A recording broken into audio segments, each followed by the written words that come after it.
Uh, some of you send me a text message in Patreon and they said they have a question for me. It's your time to ask, man. The one who said you have like maybe 2 of you or 3 of you send me emails. Remember always, you see, if you send me a question in Patreon, first, because my typing is not so fast and my English is not so good, so answering you by email, it's really horrible, take a lot of time, and it's a waste of time for me, because instead of answering the same question for 1,000 or 10,000 people, I'm going to give you answer only for you. So don't ask me in Patreon. Here, feel free. Can you give us the link about the barrel of wine? Sure. Do you want to get the barrel too? Okay, this is the barrel of wine. And this is the book. It's called Asbab al-Nuzul.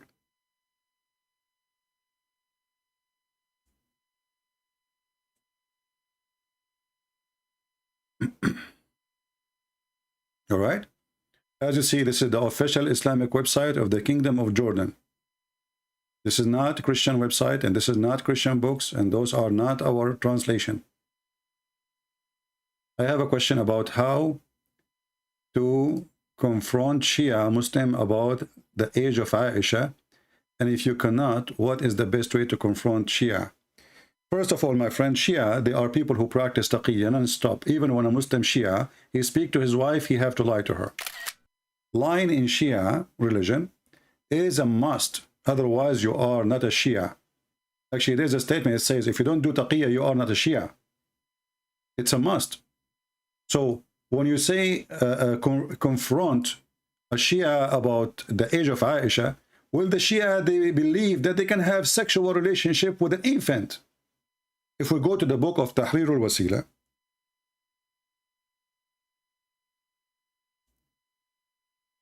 and let your friend, you can call me right now.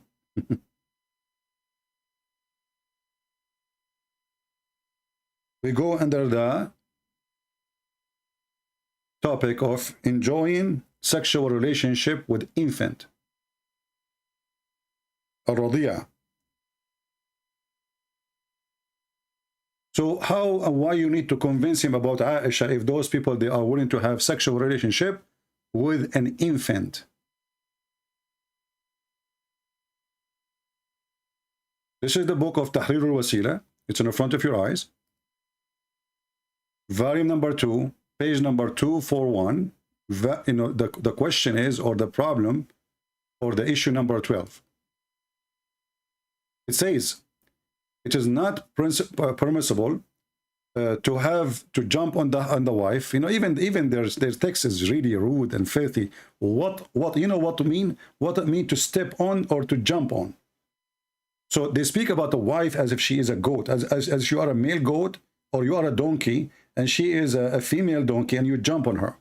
So it says it is not permissible to jump on the wife before the age of 9. Regardless if the effing was continue or disturb, which means you marry her, divorce her, marry her, divorce her. But all other enjoyment, like touch with desire, and hugs, and tafkhid, which means putting your private part between her legs, it is okay, even if she is an infant. And let me use Google translation, because they might say to you, it doesn't say that, CP. You go to number 12 here. It is not permissible to have intercourse with the wife before she completes 9 years old, whether the marriage is a permanent or not.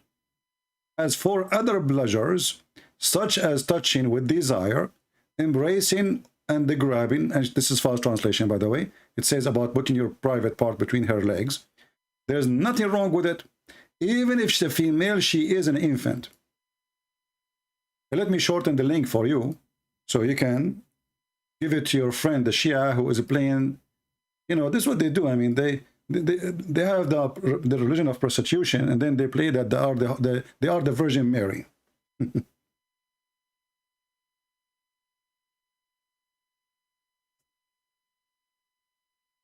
And you can use Google translation even if you don't speak Arabic.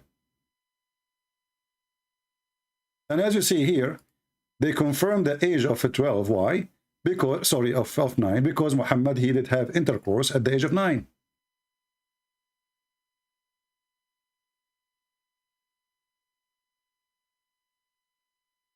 Let me see. I will shorten the link for you.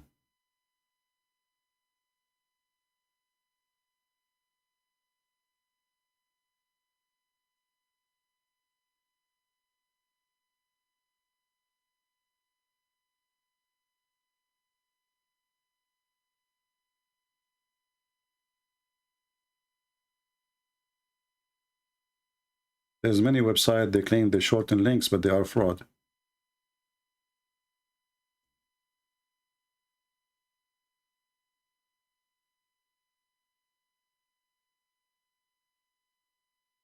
Okay.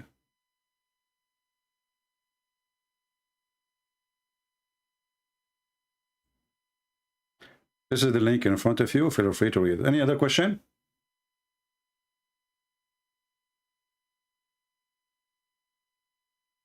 Imagine how low. I mean, they are talking about, the dad was speaking about what? Eliminating for evil in the world. I mean, how evil can be more than this? An infant. How evil can be that there is a human being, even donkeys don't do that. And they say that Islam is eliminating evil.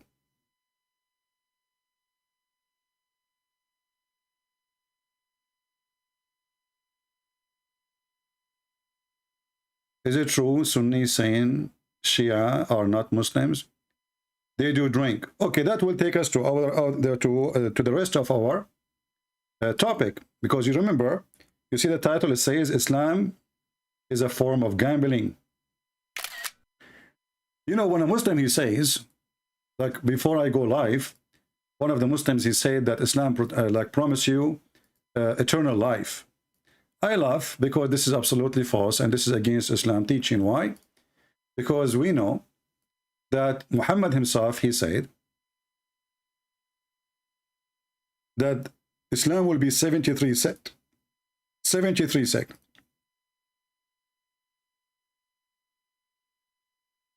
And one of them only will go to heaven. So Islam is a perfect gambling. Actually, gambling, when you play gambling, they divide the papers to 4, right? Is that correct? And how many papers in the card? I think it's 52. I used to play a card like when I was a teenage. So imagine if you are playing card,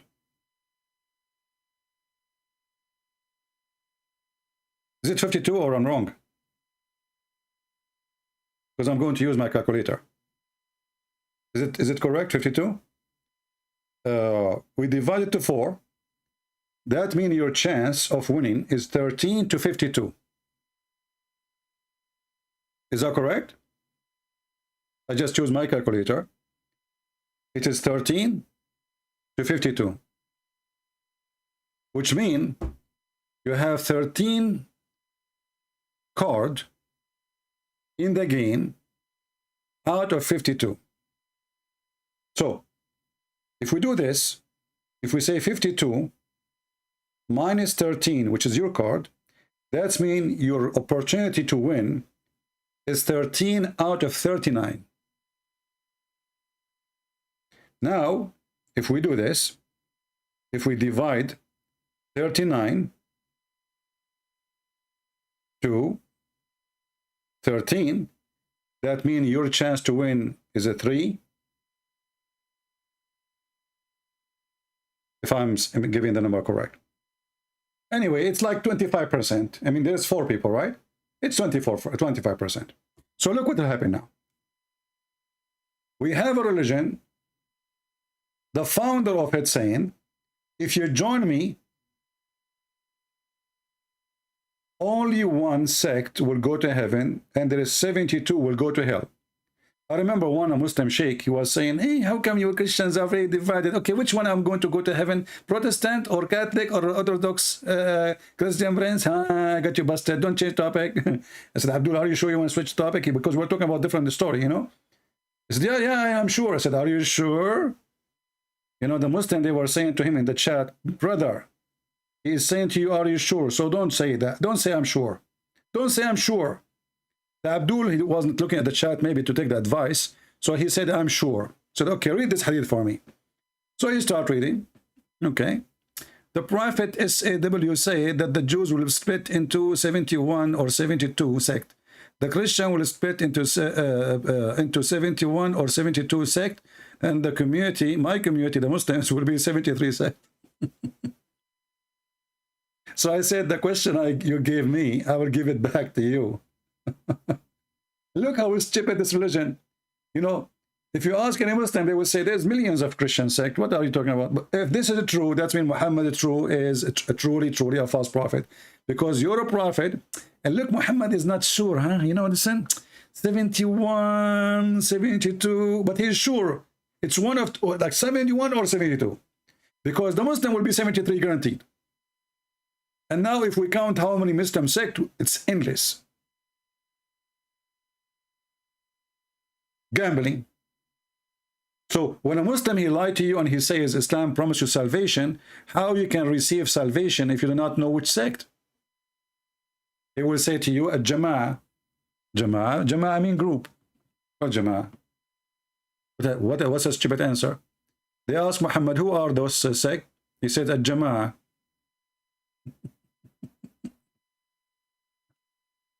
The group. Which one? Well, all of them are a group. That's what they call them sect. Do you see it? This hadith here, it says, let me zoom in so maybe you can see it better in the text. The children of Israel will be into 71 sect. My nation will split into 72. But look, Muhammad, look the fool. In the previous hadith, he said his nation will be 73. This idiot, he don't remember what he said yesterday. Yesterday he said 73, today is 72. Do you see it? Is this hadith sahih? It is sahih. So how this hadith can be sahih saying 72, and how the previous hadith saying 73 can be sahih too? How both can be sahih? We are talking about numbers, remember. I wasn't talking about meaning. Numbers, it's very simple. Even this one, you want to make games with it? Is it 72 the Muslim will be, or 73? And all of them, they are sahih.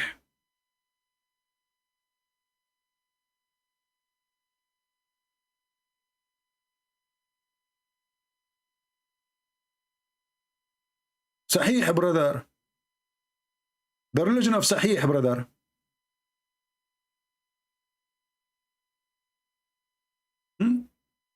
What we will do now? Which one of them?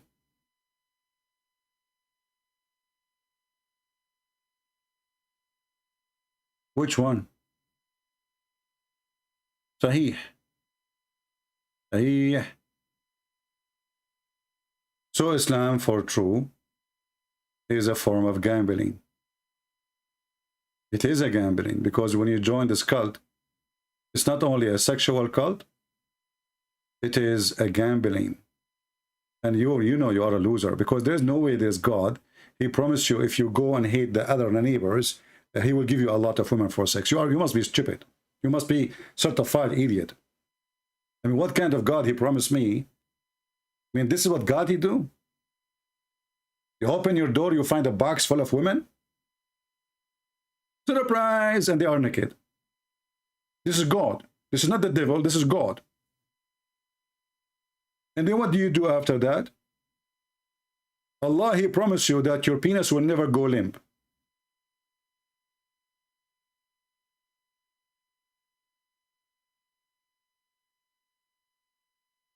Never go limp? Yeah, you want the penis go limp, and now it's time to use it.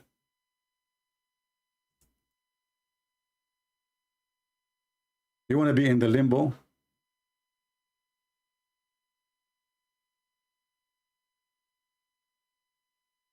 And then they start talking about morality.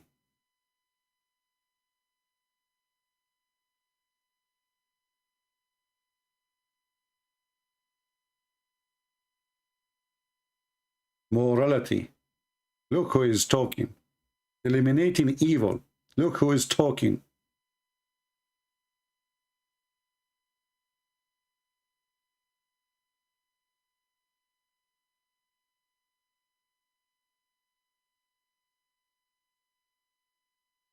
Let us see this hadith.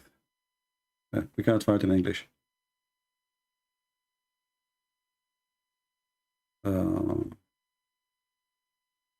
Let us try something else.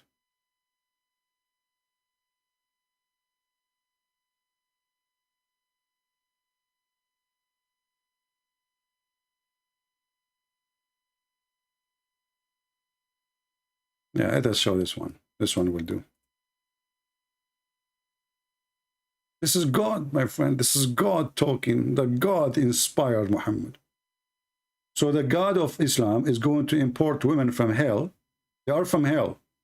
And why they are imported from hell? Because simply they are so good in boom boom. They have a skills, brother. They have a long resume.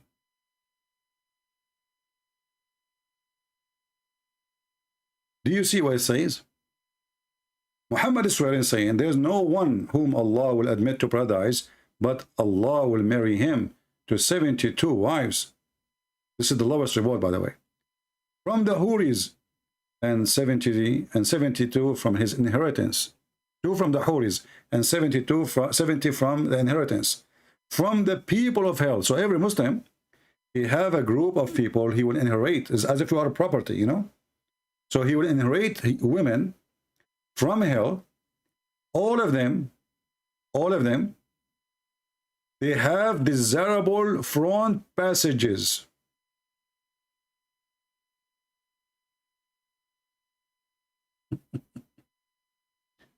What is the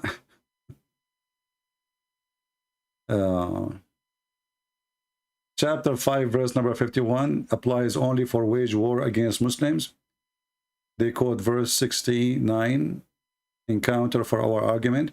Well, there's no Muslim can encounter that argument because that would be stupid of them for a very simple reason. The verse there says, take not Christian and Jews. Doesn't say those who they are fighting you. And the Christian, they were not even fighting Muhammad. So take not Christians and Jews as a friends, for they are friends of each other. So it doesn't talk about those who they are fighting you. Secondly, when a Muslim, he says to you, well, the response to that is a chapter 60, verse number 9. This verse.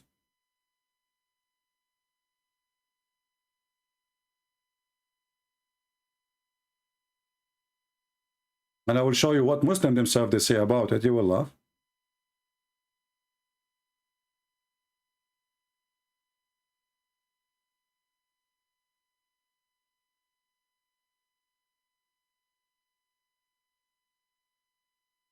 What this have to do first with the other verse? This one, it says, Allah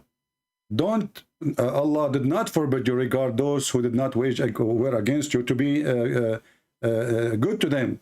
If you read the story, you will find this is a story about the mother of Aisha. She came and she brought a gift for her. The mother of Aisha, she refused to become a Muslim. So Muhammad, in order to accept the money, he said to her, it's okay, you know, they are not fighting us, it's okay, you know, she didn't accept Islam, so okay, you know. She is not even a Christian. She is not even a Jew. She is a pagan. So they fabricate and they lie, and this is not really what it's meant. This is why Muhammad, he says in chapter 9, verse number 29, fight those who don't believe in Allah, not the one who fight you. Muhammad, he sent the letter to the king of the Roman, saying to them in Jerusalem, the ruler, convert or die. Aslam taslam. So how that have to do with this? They are hypocrite liars.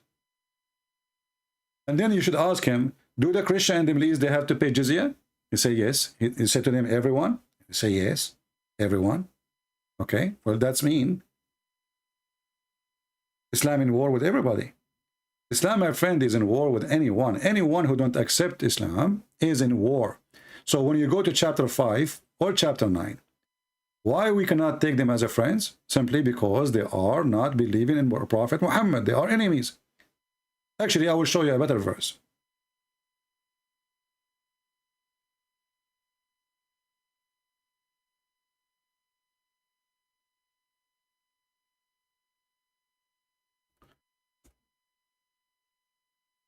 A clear verse in the Quran saying, you will not find a single Muslim. You will not find a single Muslim being or in love with those who oppose Allah Prophet, not in war with him. Those are your family.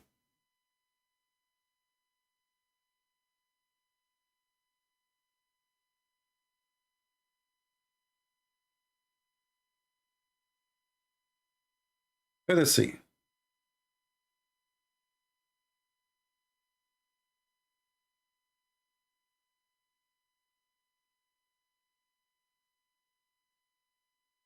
Let's see who is texting. Okay, we are still waiting for this guy who is supposed to be a Muslim. To text us and join us.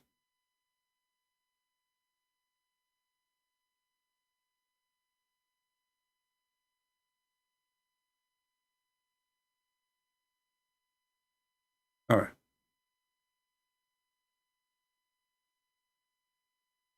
Chapter 58. Chapter 58 says,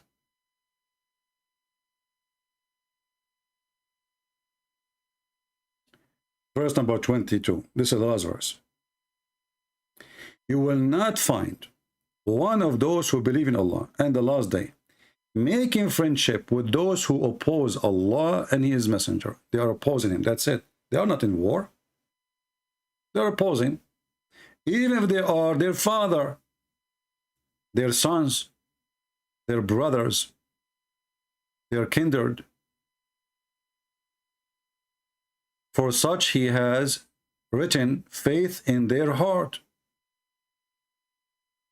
See, even your family, you cannot be a friend with them. So where is the war?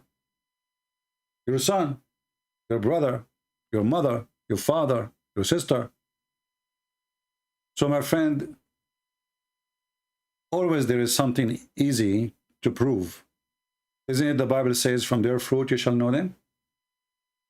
So if the Muslim, they says, well, we can take you as a friend, so why you invade us? And where in the verse it says, take a friend, don't take a friend those who they are fighting you. Can we read the interpretation for the verse? Open the interpretation for them, you will see it says clearly, you cannot take Christians and Jews as friends. I will go. This is Ibn Kathir. Anyone is not embracing Islam, he is in war with Allah.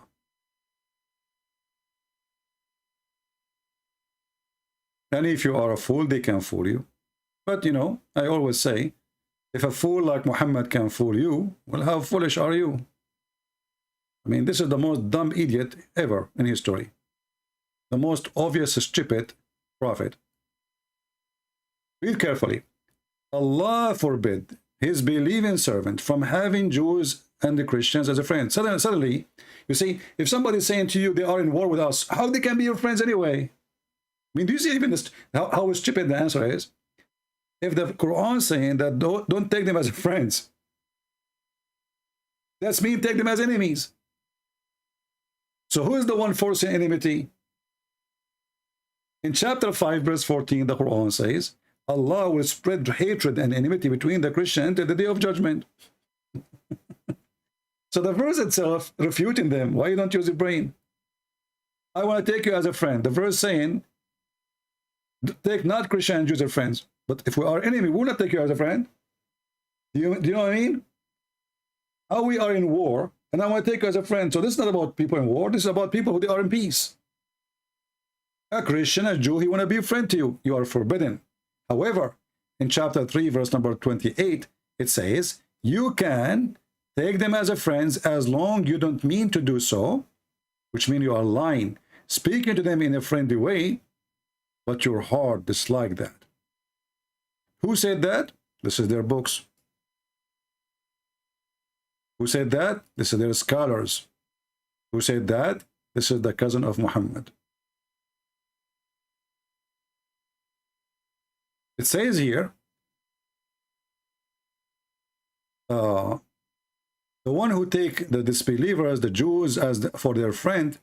So as for the become might and honor, like if you make an honor, real friendship, in the preference to believers, the one who do take them as a friend, and he is sincere in that friendship, the one who do that, seeking might and honor by taking the non-believers, they call us hypocrites, imagine, and the disbelievers as a friends, he has no connection with Allah, he has no honor, mercy, or protection from Allah. But what happened? He just took a friend, he's a Christian. Yes, the second you take a Christian as a friend, you are not a Muslim.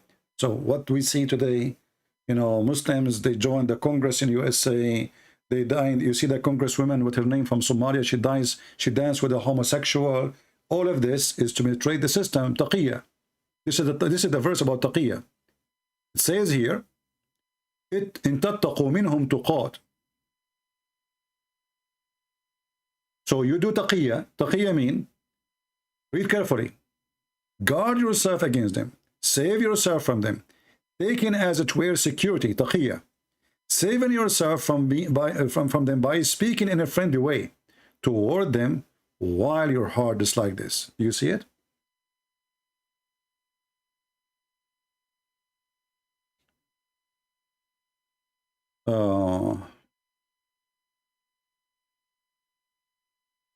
My friend, we don't care if Muhammad was illiterate or he was not illiterate. Muhammad was an idiot in either way. Who care? All right, we have an ex-Muslim. You want to ask questions, so we'll take it.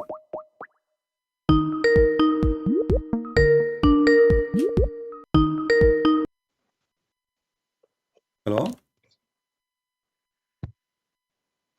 Hello, CP. How are you? Hey, Muhammad. How are you, my friend? Good, I'm good. I actually have a question for you, if you All right. don't mind. Okay, so here's something.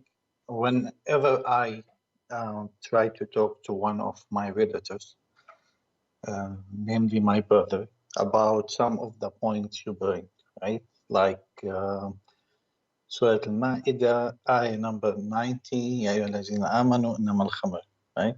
Okay. So I can mention that, okay, go to Asbab al-Nuzul, this book, and read this, right? And then they gonna tell me one of multiple things. So one of them is in the same Asbab al-Nuzul, it mentions other reasons, right? So there's like 4 different reasons, and the funny thing is that they are contradictory. So we don't know which is read and which is not. So they might always say, okay, why did you pick up that one? Don't take it. You know, we can go to different interpretation. As an example, we can go to Al-Baghawi, you know, where Ibn Kathir, he quoted. We can go to Ibn Kathir, we can go to Al-Qurtubi, we can go to, take a Jalal, you know, we are just taking their books randomly. All of them are stupid. All their books is stupid books, you know. If you go, you see like in Arabic, it's different from what you see in English. And you speak Arabic, right? Yes. Okay. So if I go right now, me and you, in Arabic, this is not Asbab al-Nuzul. I'm not showing Asbab al-Nuzul. This is Al-Qurtubi here. If they don't like Al-Qurtubi, we can go to a different book. What Al-Qurtubi is saying, the following, and I'm going to show on the screen so you can see. Yeah, it might take a couple seconds, but go ahead. Yeah, no problem. Yeah. It says here,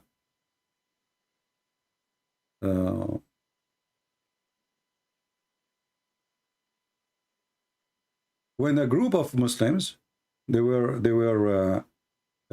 praying, like praying, they got drunk, and you know, they messed up reading the verses and they were falling apart. So it's here. Let's see where it will start. Let's go from the top. Actually, in this page show you all. This is As-Sadi. As-Sadi, here it says,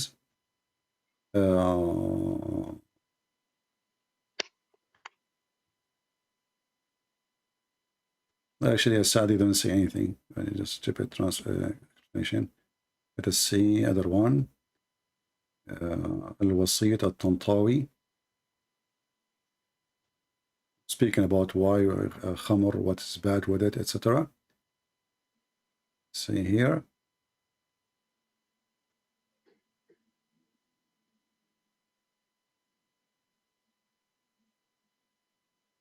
Yeah, says here that Umar, when he was reading the Umar al-Khattab, he said, Allahumma bayyin lana fil khamri bayanan shafiya. As you see, this is another problem here in Islam, because Umar al-Khattab is the reason for verses to come. You remember the hijab? Umar the one who make it. The Kaaba, praying to the Kaaba, Umar the one who make it. The divorce about Muhammad wives, you know, sagat aymanahuma, Umar behind to make it. And this one here says that Umar al-Khattab, he asked Allah, saying, Allahumma bayyin lana al-khamra bayanan shafiya. So Allah sent the verse, not Muhammad. It's not Muhammad who asked for it. And then he says, and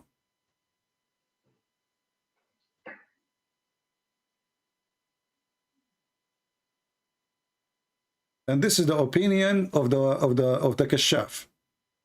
And some of the scholars, they agree with him. And then he continues saying, it says here that a group of Muslims, Abdul Rahman ibn Auf, he invited some Muslims, and they start drinking and get drunk.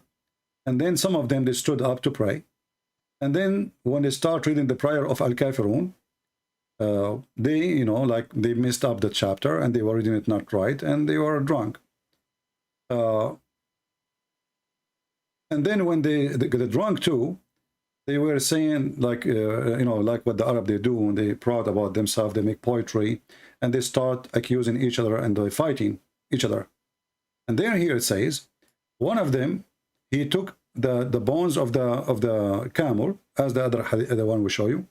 It says, and he hit him with it. And then he went to the Prophet of Allah, and he gave him the verse which Allah he sent to him.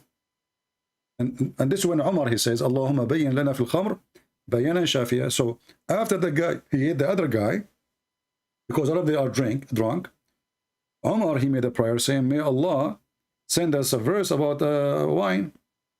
And then the verse came. So if not the fight happened, if not Umar, he asked for it, no verse will come. And this is not Asbab al-Nuzul. This is you know, Muslim interpretation, sheikhs, they're scholars. This is Al-Qurtubi, you know, same story, you know. So there's actually,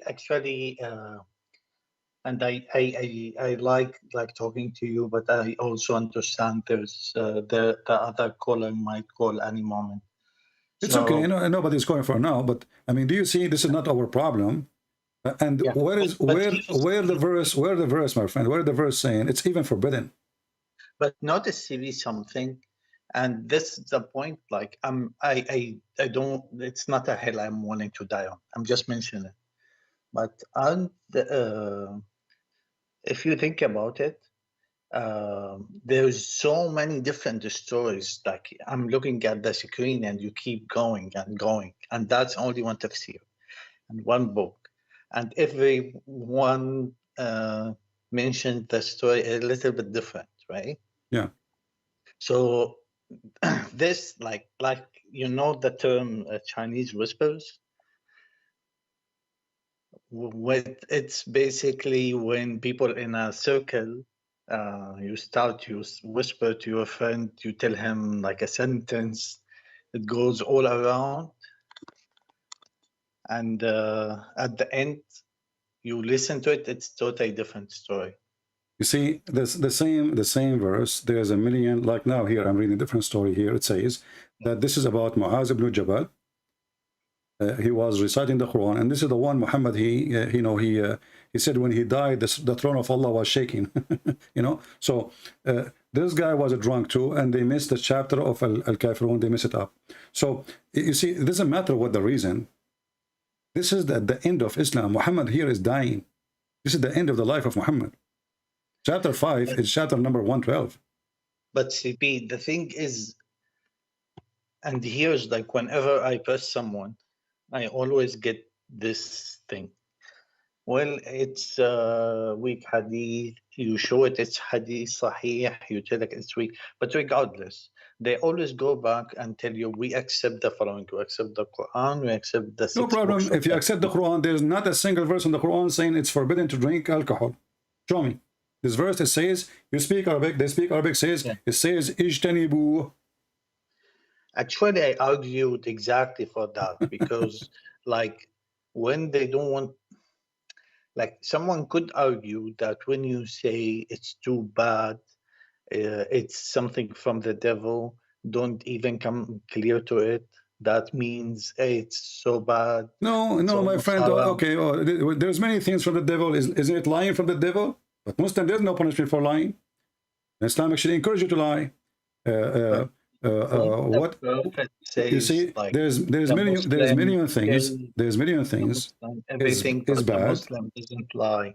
Yeah, but what is the punishment? What is the punishment in the Quran? What is the punishment in the Quran? Yeah, but CP, they take, and I'm sure I was talking over you.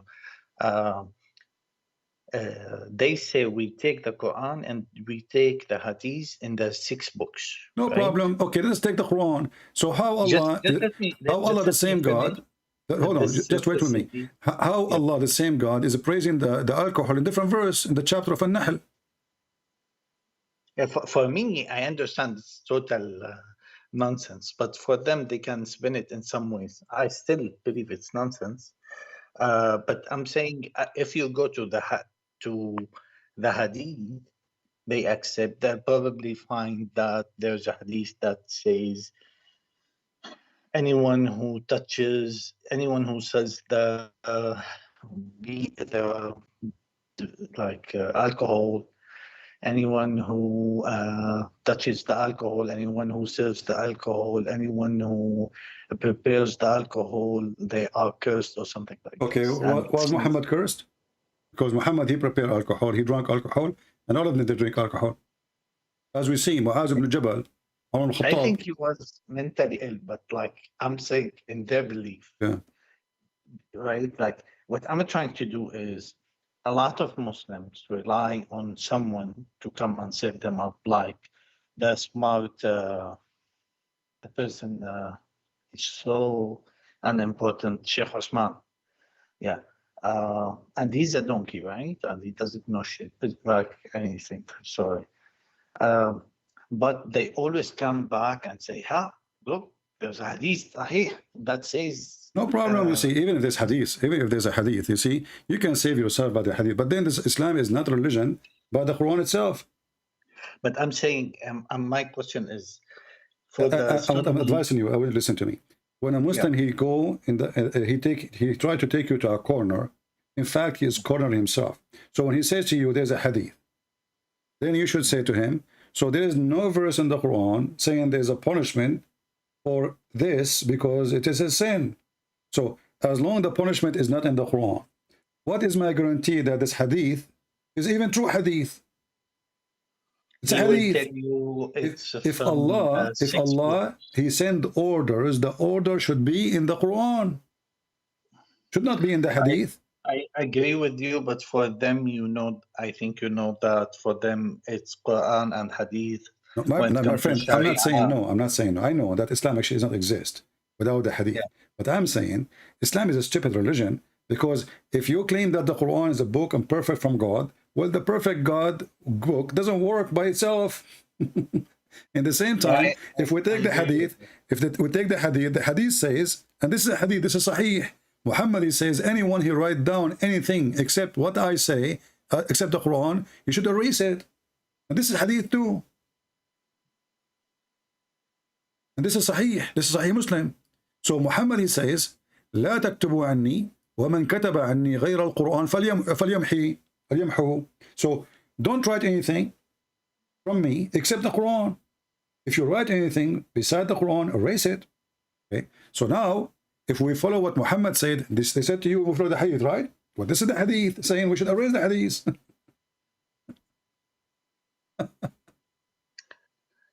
Yeah. So here actually, this is a proof to us that Islam is not a religion, because if the book, you know, I am a Christian. Do I need to go and read a book written by somebody, you know, about Jesus to understand what Jesus ordered me to do? No, I will go and see what Jesus said, you know? Well, CP, but the truth, the unfortunate truth is what usually they believe is that they are weak at religion, and if they read more, they would come with answers. And what I'm trying to do is I'm trying to corner them. So if they tell me, well, we accept the 6 books of hadith, I can show them stuff from there. And if they tell me, well, it's weak, I will force them to give me a clear method how they accept that. This is Sahih Muslim in front of us now. How this can be weak? Sahih Muslim is weak. But don't they say in Sahih Al Bukhari there are weak hadith? There's no weak hadith. This is a lie. You see, even like Sahih Al Bukhari, because there are a lot of embarrassment, they're trying to get rid of it, so they say it's weak. But it's called Sahih Al Bukhari for a reason. You see, Sahih Al Bukhari is not even named Sahih Al Bukhari by Al Bukhari. Al Bukhari himself, he did not write a book. This is the Muslim Sunni project. They collected everything Al Bukhari he said, and they called the book Sahih Al Bukhari. There's no book it's called Sahih Al Bukhari. It does not exist. There's no book it's called Sahih Muslim. It's not even exist. They don't have a copy. I changed any Muslim to show me original copy of Al Bukhari. Even they themselves, they say, well, this is according to the student of Al-Bukhari. He reported hadith, etc., etc. So they made a collection, they call it Sahih Al-Bukhari. And it's called Sahih Al-Bukhari because they study it very well. And every hadith inside it is Sahih. So this is a book. This is why it's called the highest books. Why? Because it's called in purpose Sahih. It was not a name. It was given the title of authentic because this is a collection of authentic only. Do you know what I'm saying? I understand, but what happens? I know what will happen, my friend. If somebody he will argue. If somebody wanted to listen, it's up to him. It's okay, no problem. You know, you remember the 2 Arab? There is 2 Arab. They were hunting. One of them, the first one, he says to him, "Do you see that goat? I'm going to shoot the goat." He said, the other one, he says to him, "Well, this is not a goat, this is an eagle." The other one, the first one, he says, "No, this is a goat." The other one, he says, "Okay, let us shoot. And if it's a fly, then it's an eagle, it's a bird. If it doesn't fly, it's a goat." The guy, he took the gun and he shot. And it did fly. So the second guy said, "See, it is not a goat, it's a bird." The first guy, he said to him, "You know what? It's a goat, even if it doesn't fly." And you must have grown up in the same time, and yeah, don't waste your time. Don't waste your time. When somebody, you know, you are talking to somebody, he believed that the goat doesn't fly. Honestly, there are people who are honest. If they are honest, they will not play the game of the goat and the bird. You know, they are not. So, but for them, again, they have criteria. So they tell you, well, we believe in this, right? And we believe Quran and these books of hadith. Okay, no problem. But so just give me 1 minute. Okay. 1 minute, I promise. Okay. But then you go to Bab al-Nuzul al-Wahidi, we were using, and you show him, look, they were drinking by the barrel, and this happened. And they will tell you, okay, well, show me this in Sahih, in these 6 books, right? Is there a way to find it in these 6 books? You know, I don't know really if this hadith will exist in the in those 6 books. I did not really search for it, but I can check it out. But it doesn't matter. You see, at the end of the day, Why even this book is exist, and why they put it in their library, and why they teach it in school if it's not valid? And and why the interpretation, all of them, they agree with it. And if you 100 years ago you asked for the best Islamic books, they would give you these books, right? Exactly today. And actually even today, the one who reject today is those who, let us say, they became more educated, and they don't want to accept the reality that Islam is really stupid. That's all. And actually even the verse itself is a contradiction, because if the alcohol is from the work of shaitan, right? So how alcohol will be in heaven? And how alcohol in chapter 16 is a miracle of Allah?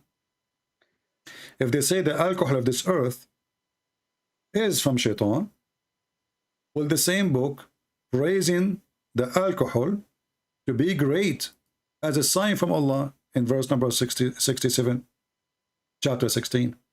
So if the alcohol is from the act of shaitan, how in the world, chapter 16, this is Quran now, this is not hadith, how in the Quran says that this is a sign from Allah?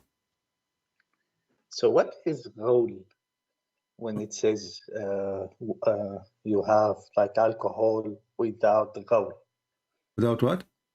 ghawl. La ghawla fiha No. wala. Yeah, it's simply, it's like they will not even fight about it. They will not go crazy. But it doesn't matter. It's alcohol. It says khamr. Anharu khamr, not only khamr, anhar, rivers of wine. Wine is wine, doesn't matter. If you promise you won't get drunk, who cares? Still, it's a wine. So if the wine is from the act of shaitan, then Allah is importing wine to his heaven. Why? Same time, if wine is in the earth, is from the act of shaitan, then chapter 16, verse number 67, claiming that making people get drunk is a goodly provision, and it is a sign for those who have wisdom, not for the fool. It's a sign, and it says here the word goodly and goodly provision. So how the other verse says this is from shaitan, and this verse saying this is goodly provision? Well, I think the Muslims, they say this is the third step. Doesn't matter. You see, it's a third step. That means Allah is deceiving them, because if Allah, he praise alcohol today, condemn alcohol tomorrow, that means Allah is a liar. Because alcohol is alcohol, nothing changed. So what step? You do not need to praise it to go in a step. You should actually do the opposite. You should slowly tell them it's not good, it's not right. But as you see, it says goodly. I once heard someone, I don't want to say name, but he said that the goodly stuff, it's the stuff that is used in anesthesia, where like they give it to you before the surgery.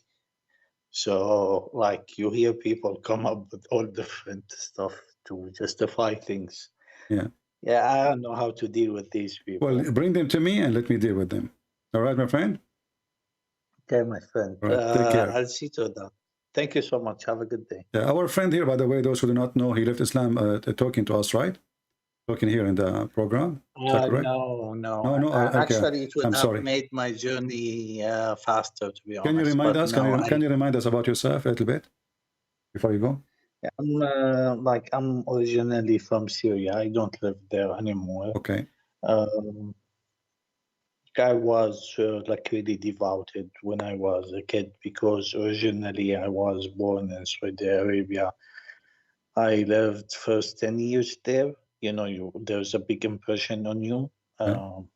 I was totally in it, like totally. Yeah, because all the school is just Islam. There's five books they teach you.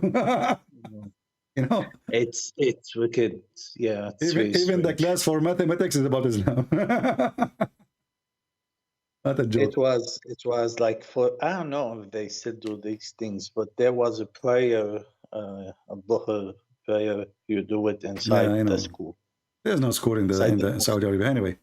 It's a brainwash manufacturer. I don't know now, how it is now, but what I know about it, it is a joke. It's not a school, because you have 5 out of 7 teaching a class about Islam. So where is the school?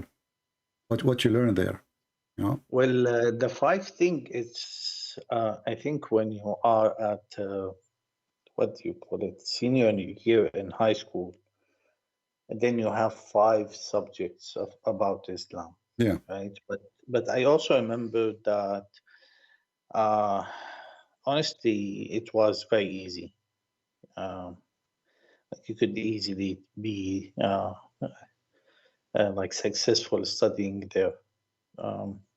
Anyhow, long story short, then when I became 10, my parents came back home. I was really religious. My father is like a religious person. So growing up, I always had like a lot of, what do you call it, doubts, so to speak, and contradicting stuff, you know, and I can't answer it. And it was really hard because now I know a lot of people gonna say, he's not really Muslim, Islam does this, but okay, if you grew up where I grew up, that's what they used to teach us. And I would argue that that view is correct, because any view is correct when you have something this vague as religion. Anyhow, to keep it short, it was really like religious. I couldn't question my religion. That was the hardest thing, because I used to believe that the devil was communicating with me and trying to make me leave Islam. And think the most defining like point in my journey, which lasted for years, because I was mostly because I was afraid to tackle it. But what happened is, when I reached the conclusion that I should seek a truth wherever it is, I was no longer afraid to question and ask these questions. Very good. Well, good for you. We are happy. Once that happens, you can't stop, you know. Yeah. All right.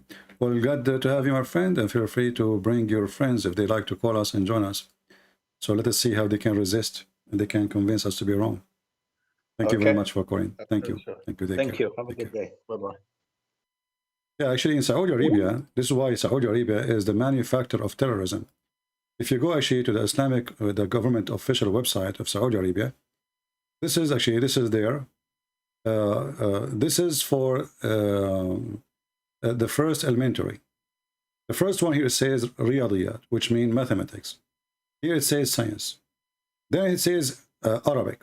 And then here it says English. And this is new, by the way, but in the old, long time ago, English does not exist. There's no English with English, you know.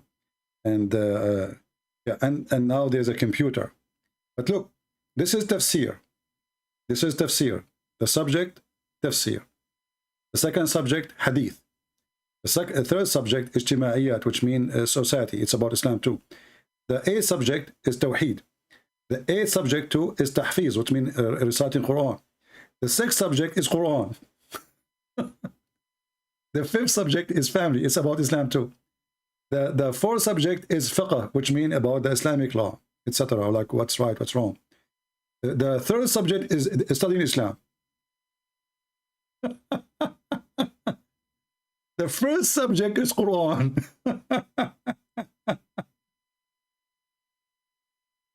So what look at the translation here, it's funny. Make Quran translated as reading. Quran is a Quran, not Quran. So Quran, Islamic study, recitation study, Holy Quran study, memorization the Quran study, monotheism study, social study of Islam. You know, I mean, this is why those who study in Saudi Arabia, if you study in the government school, your son will be really something. He will learn nothing. He will spend the day learning how to pray, how to clean his nose, and how to spit, in which direction, and how to wipe his nose if he have a booger. Someone saying, okay, no.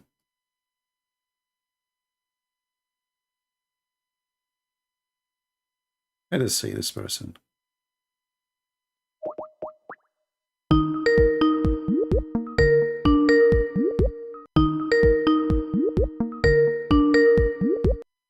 Hello. Yes, my friend. Hey, CP, how are you? I'm fine. So you are a Muslim, you said? No, I'm not. Oh. I am a Lebanese-born Christian, but Arabic is my first language. Okay. So how we can help you? I really appreciate what you're doing. If there's a proof for the action of the Holy Spirit on somebody's tongue, that would be yours, my friend. So Well, kudos to you. I'm doing nothing. I'm doing just little. Anything I can help? Anything I can help you with? I have it. Yeah. So in my research, I have something that I came across that I can't find an answer for, and I don't think I've heard you talk about. That is what they call is al-huruf al-muqatta'a at the beginnings of the surahs, which they don't have. If you have my book, you can have it. Oh, I don't. Yeah, all right. I'll get it. Okay. Fantastic. No, and we made videos before about it too. You did? Great. Yeah, one of the main ones was at the beginning of the Surah of Mary, Kahayas, was like something that we made those Muhammad the fool, he was stealing them from obviously some book, and he himself do not know what they meant, and the Muslims themselves do not know what it meant. So everybody he start guessing what it does mean, But if you look at it, there's no other way to explain it except that Muhammad was copying the Aramaic style of sending coded messages, Like you are from Lebanon, you said, right? Yeah. There is something it's called speak Asfori. True. Like they speak the language of the birds. What are the language of the birds? You add letters between the letters, so when somebody is not used to the language, he will not understand the word for what you are saying. So the Aramaic people, they used to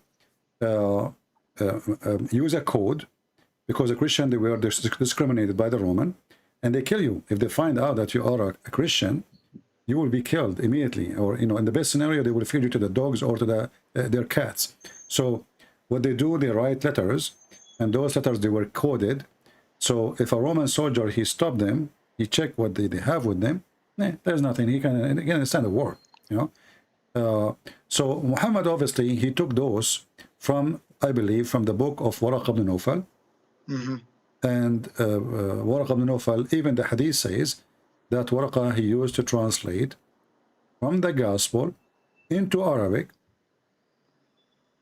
a book.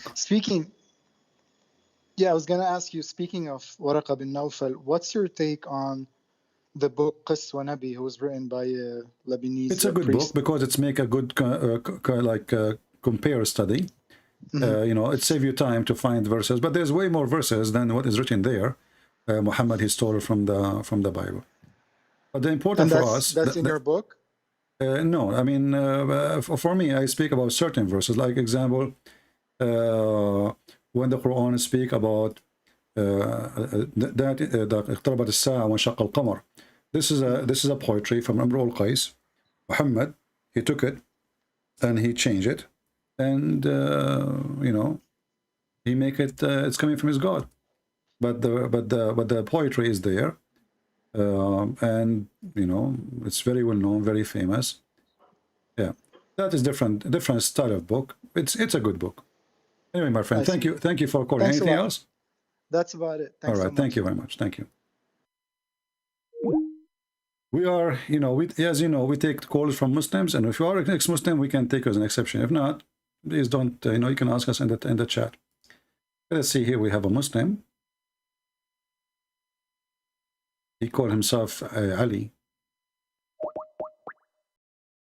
Let's see.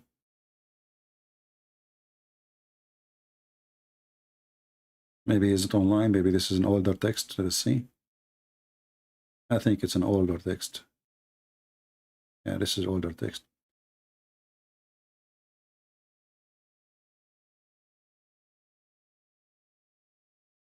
Do we have any Muhammadan? If you have a sheikh, if you are a sheikh, if you claim to have knowledge, and if you think you can refute us, please feel free. Call us. Anyone?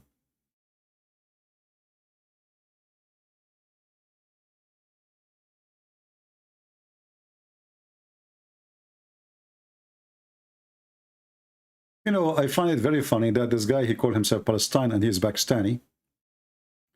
And he keeps saying when the verses were revealed. Hey, Abdul, when a Muslim, he's saying the verses were revealed. Can you tell us how they are revealed? Just to show you how Islam is a mockery of anyone have little brain. When the verses are revealed, when you see the word revealed, you say, wow, the word of Allah was revealed? How? How the Quran was revealed? Shall I show you? Palestine boy, you're a prophet. He used to receive a sound of a bell. Not jungle bells, different one.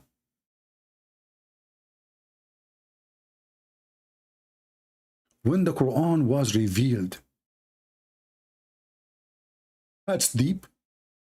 You shocked us in the heart, brother. And the funny is, Muhammad, he said that shit, the bell is the instrument, the musical instrument of shaitan. It's in front of you. This is Sahih. This is all Sahih. The musical instrument of shaitan. Even angels will not enter a house which there is a small bell. What about big bell? Do you see how big bell in the church? Big, not small bell. The one you use for your cat, this one will scare the hell of a... Have you ever heard of an angels? They cannot enter a house because of a bell. Why? Are you there? So, you know, those Muslim kids, they come and they say, the verse was revealed, and you think like you are swimming now in a clear water and the ocean is so beautiful. It's a verse. It was revealed. There's angels, there's God, there's a prophet. And then we find that it was revealed to him in the sound of a bell. In the top of that, angels will not even accompany any people who have a bell with them. This is why, you know, Billy Clinton never have angels with him. I mean, his name is Bill. Just imagine it. Think about it for a second. So, you're a prophet, he have a phobia, and his God have a phobia, and the angel, they have a weakness to the point a little bell can destroy them. And then we find that Muhammad himself, he received his inspiration in a sound of a bell. Read it. And this is Sahih Al Bukhari. Sahih. Abu al-Harith, he said, Ibn Hashim, he asked the prophet, how does the divine inspiration come to you, prophet of Allah? When you see the beginning, divine, look at the word divine. Divine what? Inspiration. That's deep. I mean, we have to admit, all of us, it's a divine, and it is inspiration.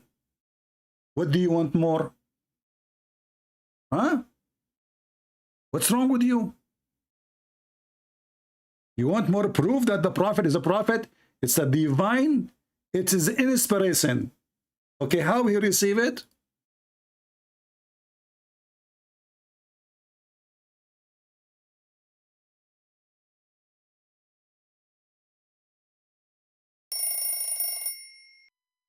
This is verse, Bismillah.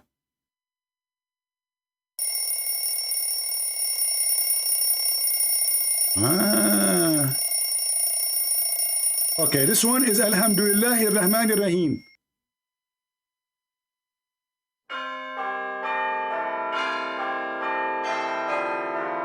Okay, this one says time for lunch.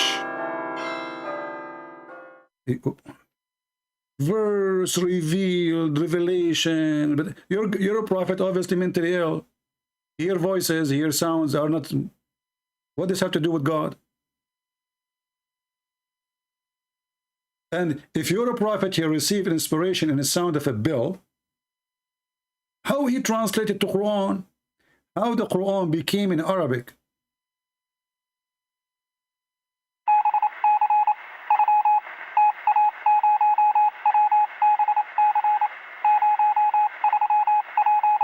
The German are listening.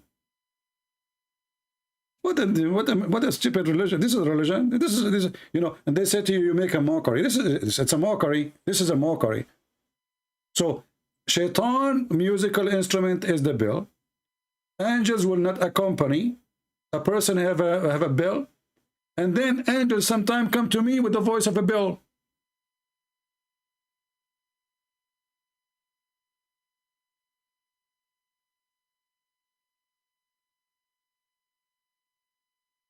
Do we have any brave Muslim?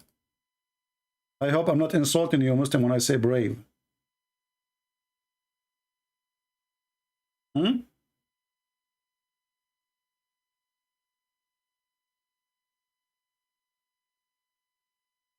Somebody offered Shabir Ali $1,000 per hour to debate me.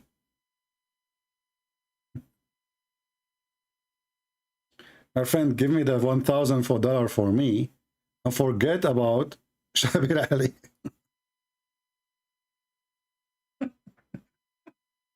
You offer him $1,000 and he is sending me the WhatsApp, the WhatsApp of Shabir Ali. I had offered Shabir $1,000 per hour for a debate. He accepted. After he realized what I have say, he got this appeared. Oh, so he accept, but then he noticed that it's a Christian prince. Okay. All right. They are sending me the text, the chat, and with Shabir. I don't know if this is clear for you to read. I don't know.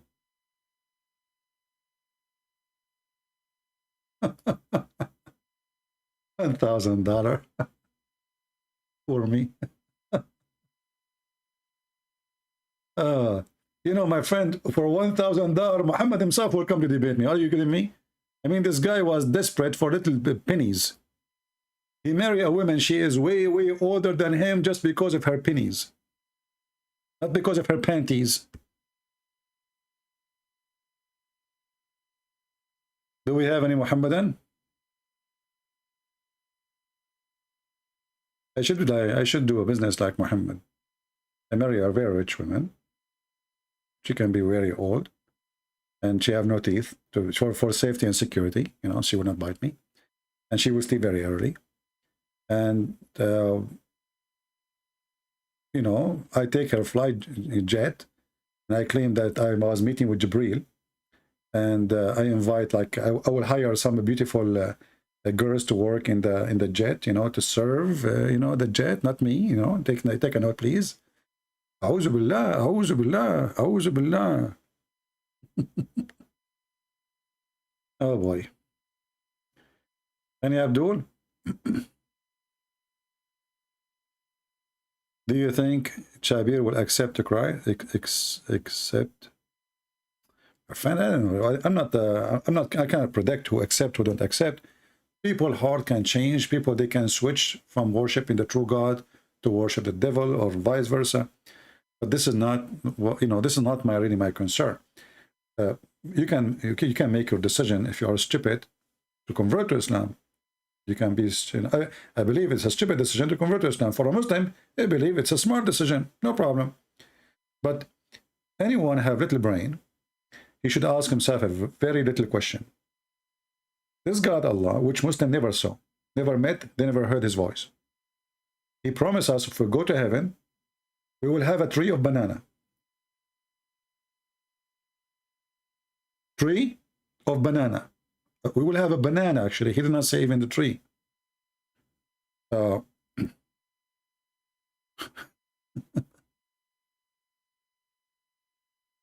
When I, you know, myself, I say to myself, you know, like when I was a kid, reading, as you see, you go to school, everything is Islam, Islam, Islam, Islam, Islam, Islam, Islam. You know, they flood you, hoping that you will be a banana, you know. You will be a banana, you know, they want to make you a banana. And then, you know, you ask yourself, why does God is mentioning banana? What exactly The reason very simple. Anything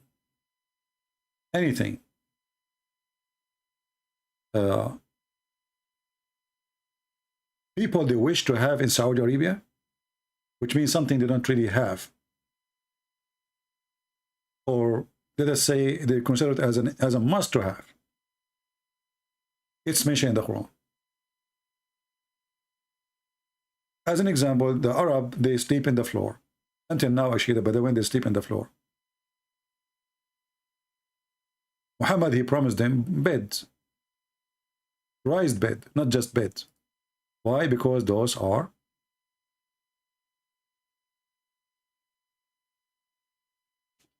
something they don't have.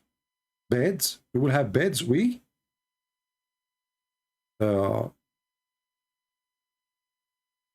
A lot of water, a lot of greenery. Why? Because they are people of the desert. The God, he promised them shade in heaven. There's no heat, there's no cold, because they suffer from both. They suffer from extreme cold at night, and I don't know if you've been in the desert before or in Saudi Arabia, and extreme heat in the daytime.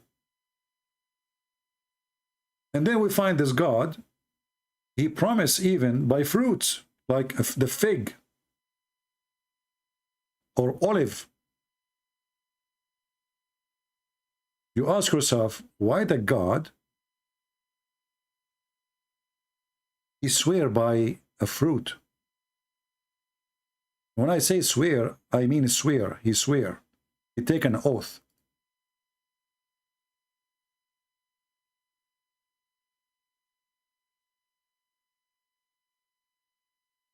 Why he want to do that? Isn't it the most silly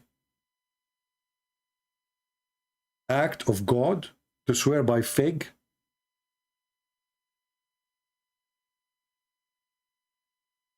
To swear by olive?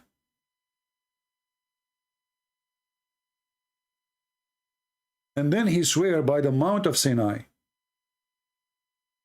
Muhammad, he heard in the Mount of Sinai there is fig trees, there is olive trees. And then you will see that the verse after it have nothing to do with the verse before it. The Mount of Sinai and this city made secure. What does city have to do? This is why you see when there's, I don't know if you saw some videos, documentaries. In their documentary study, they say that the city of Mecca is not really where Muhammad was, exist. It was in Jordan. I don't know if you saw this documentary. I forgot the name of the geologist who did this study. So he did some study, geology, etc., or whatever, and history, and he come with this conclusion. And this verse will make you think about it this way, because what the Mount of Sinai and what the city, which is the city of Muhammad, have to do with each other, and what is the connection, and how we jump from here to there. And then he speak about how he created the man. What does this have to do with the previous verse? What the fig and the olive have to do with God anyway? You swear by them. Swear. You know, always you swear by something higher than you. Like I swear by God. Or you swear by something so dear to you, like you swear by your son. We as a Christian, by the way, we should not swear at all. So you can swear, I swear by, like for me, I don't know, I have nothing dear to me. Let us see. What is dear to me? I swear by Muhammad. This is the most dear person to me.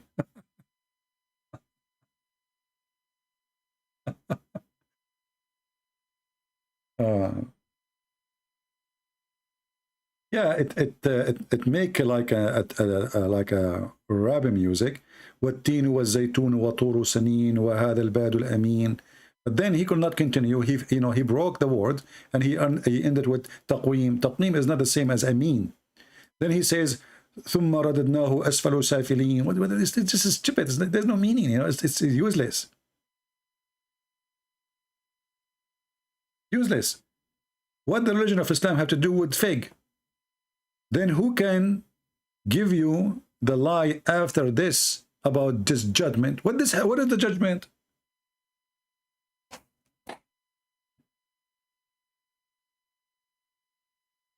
Garbage and garbage. Banana. The banana religion. Your penis will be a banana. Endless banana. The God who promised you banana. Have you ever heard of a God he promised you a bracelet? And he forget once one verse he says breast from gold and the other verse says breast from silver?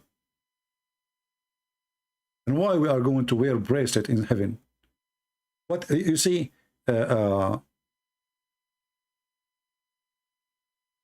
people who wear those bracelet, usually they want to show their luxury. You know what I mean? They are rich.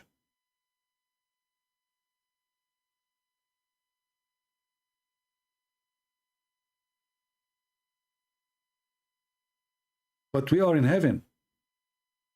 What we will show, if everybody wearing bracelet, what's the point? And why do you want to wear a bracelet anyway? So here it says that you will be wearing, will be given to them therein a bracelet of gold, and they shall wear green robes of fine silk. The fact, it doesn't say just silk. It says silk made in Iran, stabrak. The stabrak is like Gucci at that time, like the most expensive silk. This is natural silk of the rich, rich, rich people. So this God, imagine if he is making Quran now, he will promise you what is the most expensive. I'm not expert, but I heard about Gucci. I never had Gucci before, you know. I try to catch Gucci go. I don't know why. So what's tabrak? And then you will be reclining in the top of your couches. What the heck is that?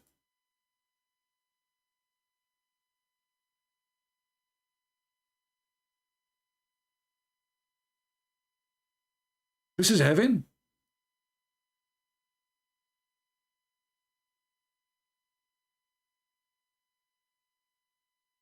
What do you mean, why not? Why you want to buy those expensive clothes? Go to Walmart, get the jeans for $14 and that's it. Do you think anyone care really what you are wearing? And if there's somebody care really what are you wearing, that's mean he don't care for you. Why? I'm the last one who to spend money over, you know, expensive clothes. It's a silly act. Actually, they are fooling you. When you spend too much money, even if you are rich, the person who is making you spend that money, he is fooling you. Because it's not worth it. I mean, the bag cost $14,000. Why? $14,000 for a bag, for a purse? If I'm married and my wife should buy one, I will send her free shipping and hand it into Allah with the bag.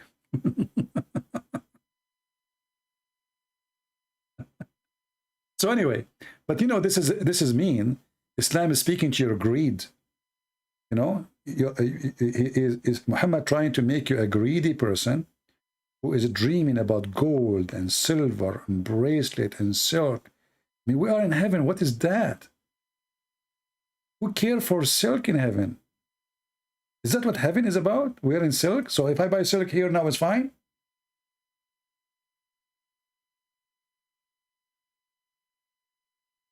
Can you believe how stupid this religion is?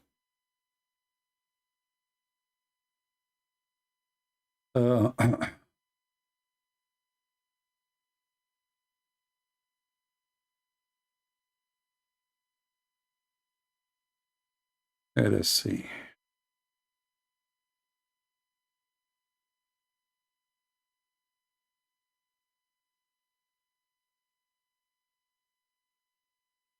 Until now, we did not get any Muslim to text us. Do you see how brave they are? Yeah. The funny is that the Muslim, they say, one of you will send me email saying, the Muslim, they claim that when they speak to Christian prince, if a person, he got a Christian prince busted, he hang up on him. That's it. You know, listen, if this is true, even that will work for your benefit. You can record it and you can show people how run away from you. So this is a false excuse. I hang up on people. They are kids. They are stupid. They are insulting. They are just wasting our time. I have to repeat the question 1,000 times to make them answer the question. And at the end, they don't answer. So I hang up on them. Do you remember what happened last time with this guy, Ultimate Fart? I have to hang up on him. He's stupid. He's very insulting. He's very rude.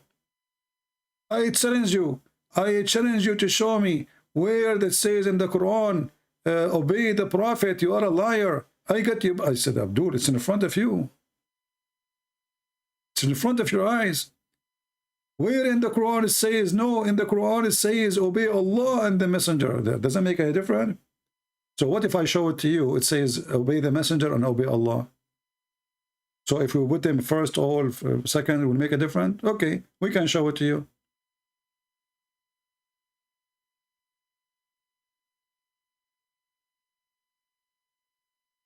Any Muhammadan?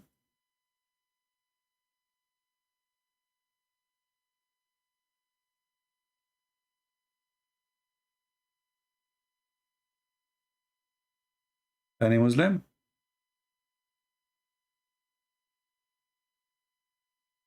Anyone want to help us to kiss the black stone and receive salvation?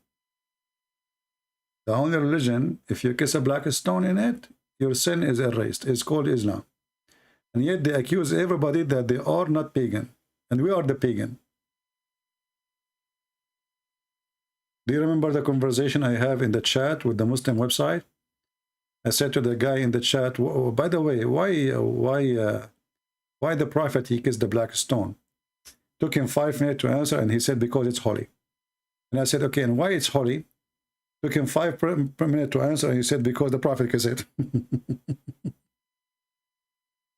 I mean, look at the genius answers. Why the Prophet kissed the black stone? Because it's holy. Okay, why it's holy? Because the Prophet kissed it.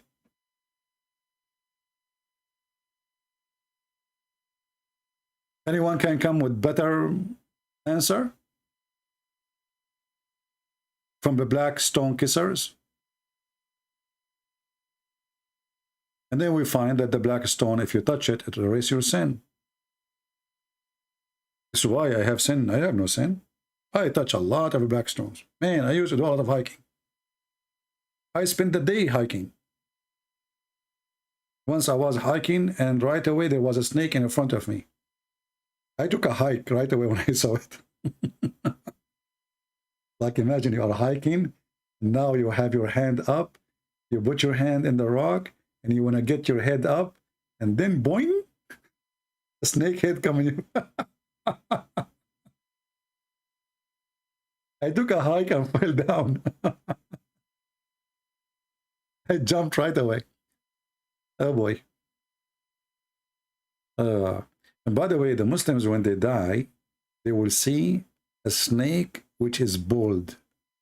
A bald snake, brother, in the grave. Who remember the video? Guys, did you download the video? Remember the guy from Pakistan? The one who speak about the punishment of the grave and the snakes in the grave? Remember?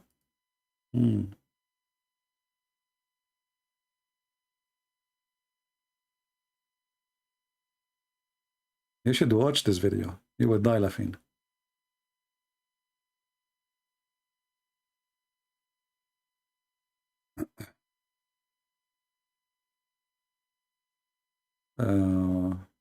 So what, we have no Muslims left? What happened to the Muslims?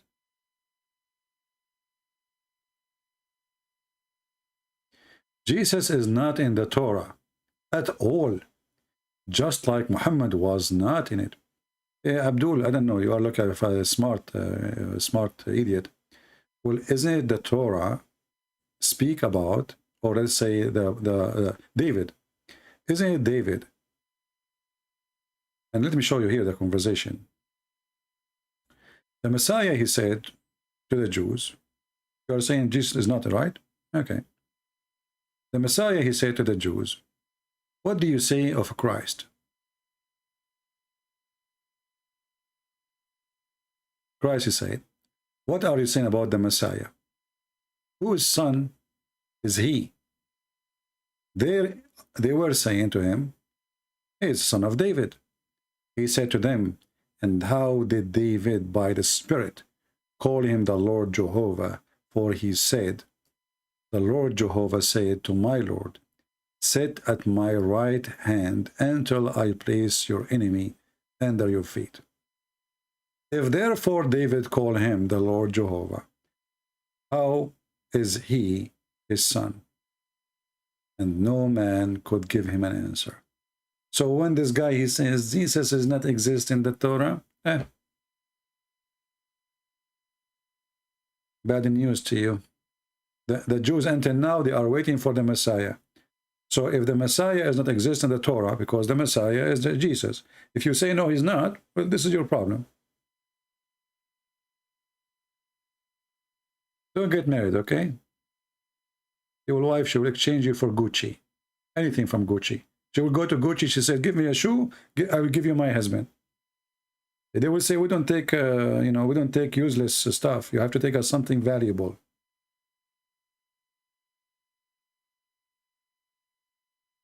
Do we have any Muhammadan?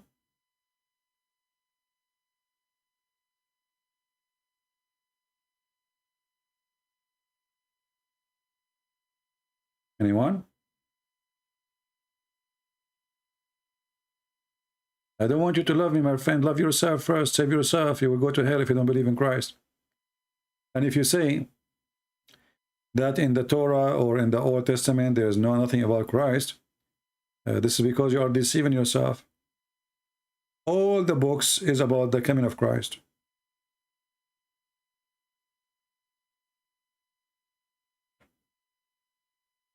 So you are just fooling yourself. Do we have any Muslim? Any Muhammadan? CP is anti-Gucci. No, I'm not anti-Gucci. If you give it to me for free, I will take it. Trust me, I will take it, no problem. But I will try to sell it again, because it's a waste of money. A lot of money for what? What I will do with it? What is the difference between a pant you wear for $10 and the other one will cost you $1,000? Who care? See, people who they see themselves with the clothing, they have nothing except the clothing or the money. So if I see myself only exist if I'm wearing expensive clothing, nice perfume, jewels, jewelries, driving expensive car, that's mean I have no life. Actually, I don't have a, I like to have a nice house, like in front of a view of a mountain. I will love that. That is worth it. A nice balcony in the beach, that's wonderful. Save your money for something useful. So one day you grow old and you enjoy your life, reading books, enjoying the view, something useful, a piece of a cloth. What you will do with it? You wear it once, twice. You are throwing money in the garbage.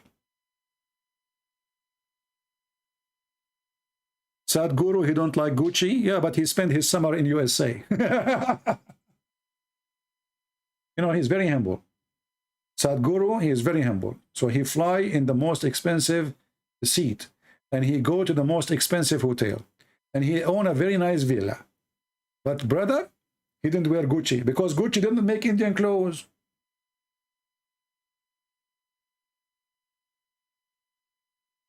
I mean, all those who speak about how humble they are, they live in the most expensive houses.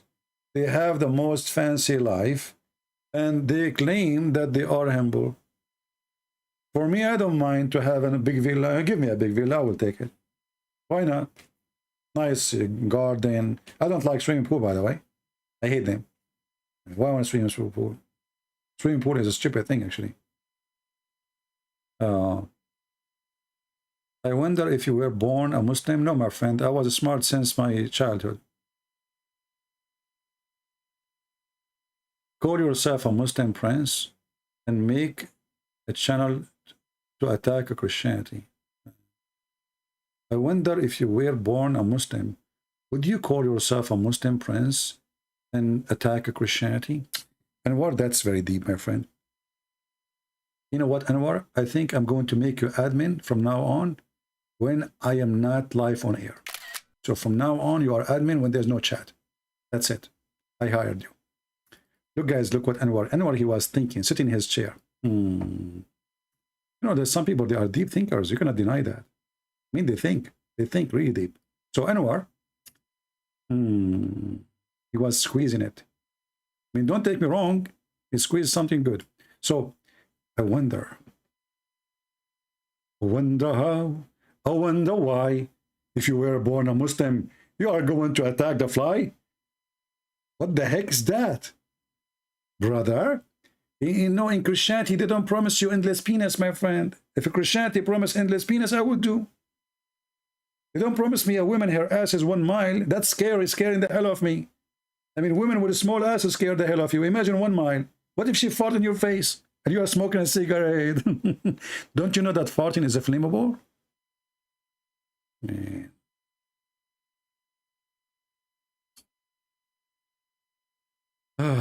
Lord have mercy.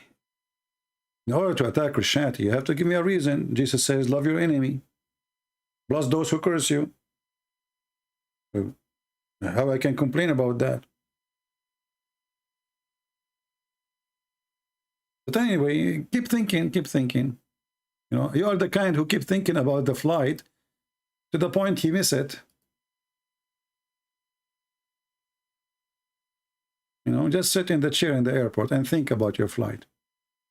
Do we have any smart Muslim?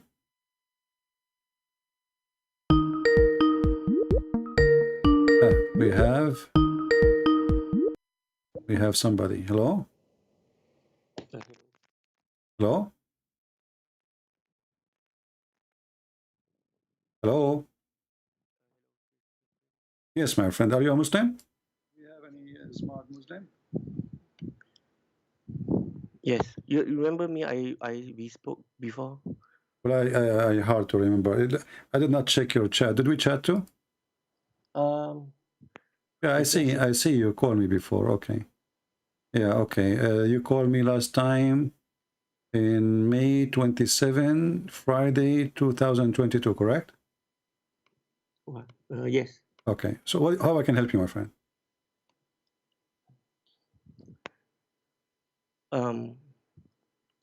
I just, if it's okay, I pray to you. You want to pray to me? No, I mean I pray for you. You pray for me, but you are a Muslim.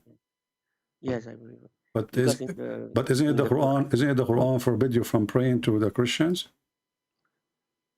No, in the Quran it says in Surah Al-Ma'idah 69. So indeed the believers, the Jews, Sabians, and Christians, whoever truly believes in Allah and the last day does good, there will be no fear for them, nor they will grieve. That means those Christians who truly follow their prophet. I mean, at the time of the prophet, that means the Christians who follow Jesus truly. Then they'll okay. What? So you can pray for the one who follows Jesus truly, right? Sorry, what's that? The one who followed Jesus truly. Yes, correct. Okay. Well, according to the Islam, I don't follow Jesus truly. According to... Oh, yes, correct. So you are fooling yourself. Then you cannot pray for me. And you know, my friend, instead of saying I will pray for you, are you going to heaven yourself? Inshallah. You just said inshallah. Yes, inshallah. What does that mean? I mean, we strive for the best to enter paradise. You pray for the best to enter. So Islam, it doesn't guarantee you that you will go to heaven?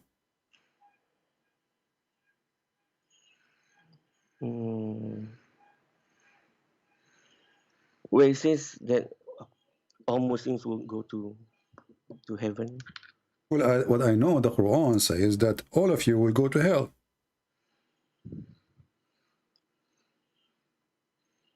What do you think? You mean for Muslims? Yeah, Muslims. Chapter 19, verse number 71. No, it says all of you will enter hell. I think that will be those sinners. Will be what? The sinners. I mean, if they're Muslims, but then if they sin. No, my friend, the verse says وَمَا مِنْكُمْ إِلَّا وَارِدُهَا. Not a single one of you, but he shall enter hell. Do you have my screen open? Look at my screen. Sorry, what verse is that? I will show you the screen. All right.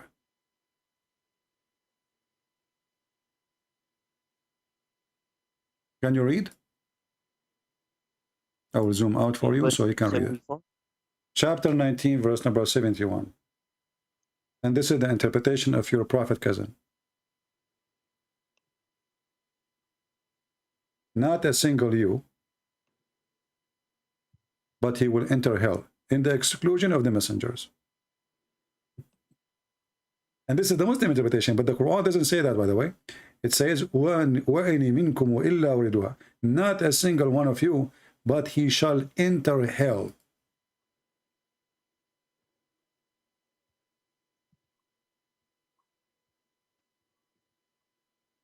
I have to look into the... We are looking. What do you mean you have to look? What are we doing now? I mean, I have to look at the tafsir. We are looking. This is tafsir. I mean, you said to me you want to look to tafsir. I'm sure tafsir. You want to change tafsir? I can change tafsir. This is tafsir al-Jalalain. If you don't like this one, here it says, not but shall come to it, that but shall enter hell. There is not one of you, but shall come to it, that is but shall enter hell. So my friend, the Quran promises you will enter hell.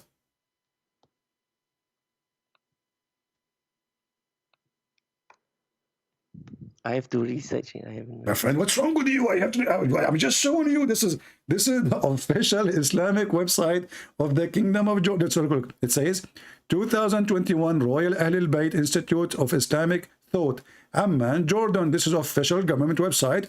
This is the book of Al-Jalalain. This is the Quran. This is chapter 19, verse number 71. And you keep saying to me, I have to search it. Search what? I just showed it to you on the screen.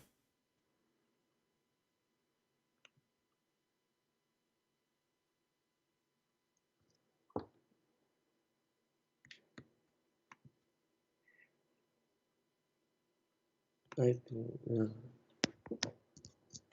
So the poor you are being nice. You said you want to pray for me. In fact, I need to pray for you, my friend. You are going to go to hell. By the way, as long as you are going to hell, can I send a letter with you to Muhammad? Send a what, sorry? Can I send a letter with you to Muhammad? A letter? Yeah. What letter? You got busted. Busted for? Just 2 words. A letter from me to Muhammad. You go to his room in the hell. You said to him, Christian Prince, he says to you, you got busted. That's all. Because you're going to hell, I guarantee. I mean, all of you. Mimi, Hijab, all this, this gang. All of you, Aisha, Hafsa, or Omar, you will find the whole group there playing cards.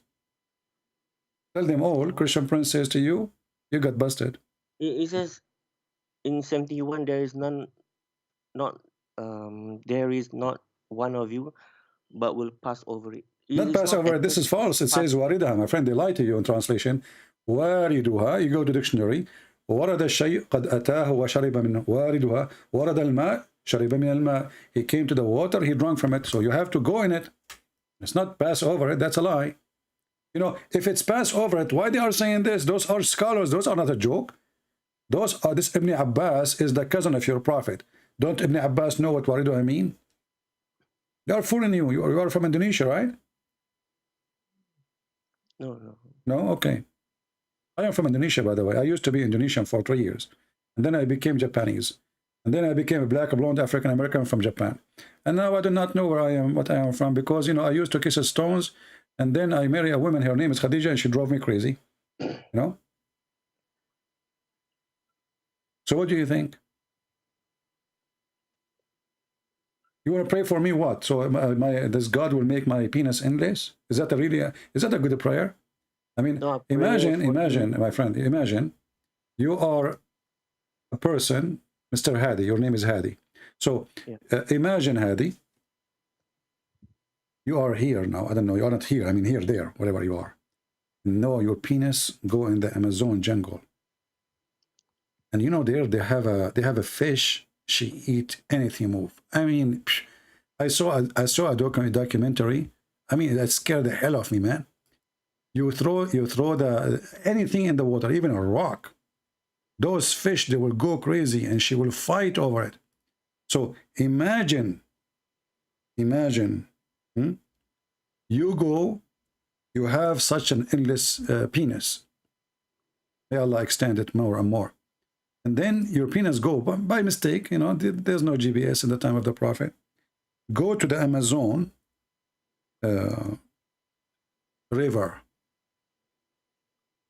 And those fish, brother,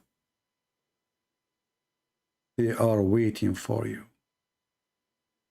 Your penis will go in the water, and bingo. What? Can you imagine what will happen to you? No.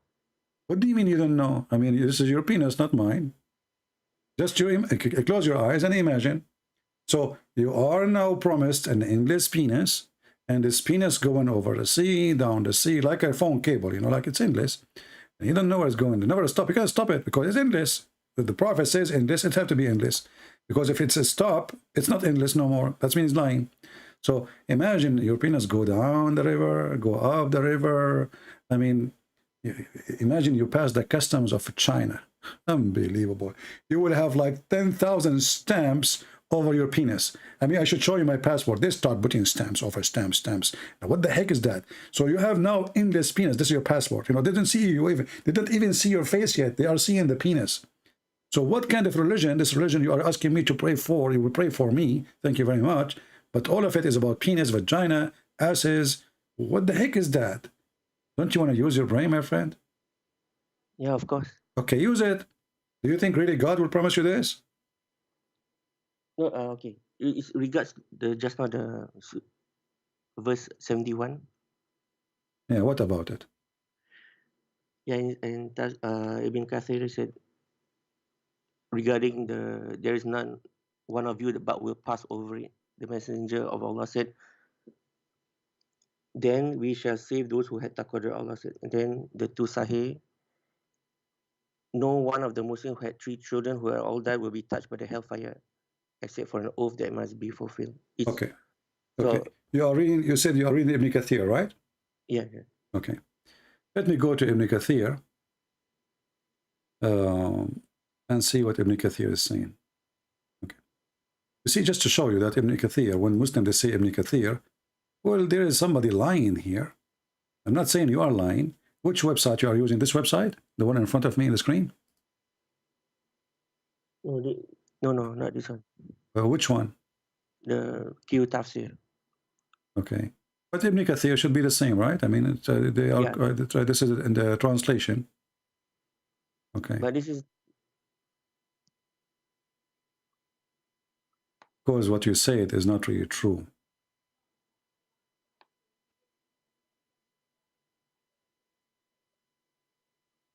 All right. This is Ibn Kathir. If this is what it says there, that means they are lying to you, because I will show you Ibn Kathir in Arabic. It says here, Ibn Jarir reported that Abdullah, he said, concerning Allah's statement, but this is not your prophet, this is Ibn Jarir. We'll continue. Okay. The bridge over hill is like a sharp edge of a sword. First group to cross, it will pass like flash of light. Second group will be like wind. Third group will pass like fast horse. Fourth group will pass like fast as cow. Then the rest will pass while the angels will be saying, "Oh Allah, save them. Save them." The narration has supporting narration similar from the Prophet. It says the following. It's not repeating, it's saying the same. But look,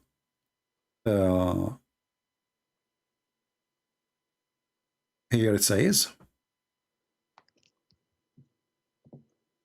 passing over the bridge.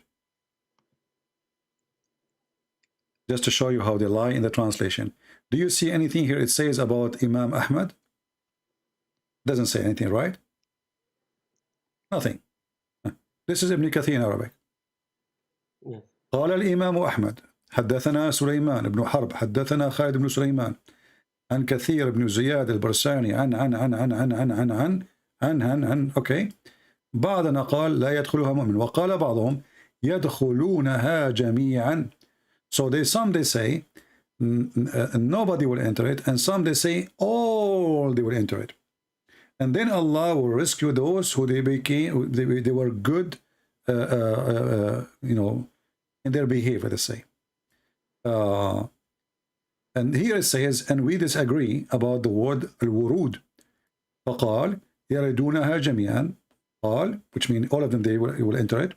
قال سليمان مرة يدخلونها جميعا وهو بأصبعه إلى أذنه. He says all of them they will enter it, and he put his finger inside his ear. And then he said, and you are the one who mentioned hadith, and just to show you how they lie in the translation, it says لا يبقى, he said he heard the Prophet saying لا يبقى بر ولا فاجر إلا دخلها. Not a good man or a bad one, but he enter it. But it's going to be good for those who they are believers, like what happened to Abraham when he go in hellfire. So they do not agree, you know. And then here it says from Al-Hasan, etc. It says Abdul Razak, when this guy, his name is Ibn Rawaha, واضع رأسه في حجر أمته فبكى. So this person, he was putting his head in the lap of his wife, and he started crying. She said to him, "Why you are crying?" He said to her, because the Quran says, I heard the Prophet saying, وَإِن مِنكُمْ وَإِلَّا رَدُهَا. Not a single one, but he will enter it. Not a single one, but enter it. So as you see, look, the English translation have nothing to do with the Arabic translation. Let me translate for you. I will keep the other page in English. I will use the Arabic one, and I will use Google translation. Actually, let me do this. Hold on.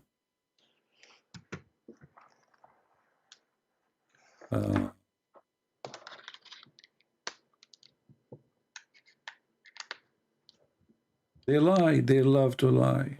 They love to lie. But look, all the translation is okay, my friend, here we go. No, just wait. It's a false translation. It's a lie translation. Here we go. This is Ibn Kathir in Arabic. This is Ibn Kathir, Tafsir al-Quran al-Azim. And I will use Google translation for you. Tell me where we can find any of those in the English translation. We can't find it. Let me go down. Where we can find this? Where we can find it? It's not in Arabic. It's gone. You will enter hell. All of you will enter hell. And this is the story here about the man. He was crying. He will enter hell.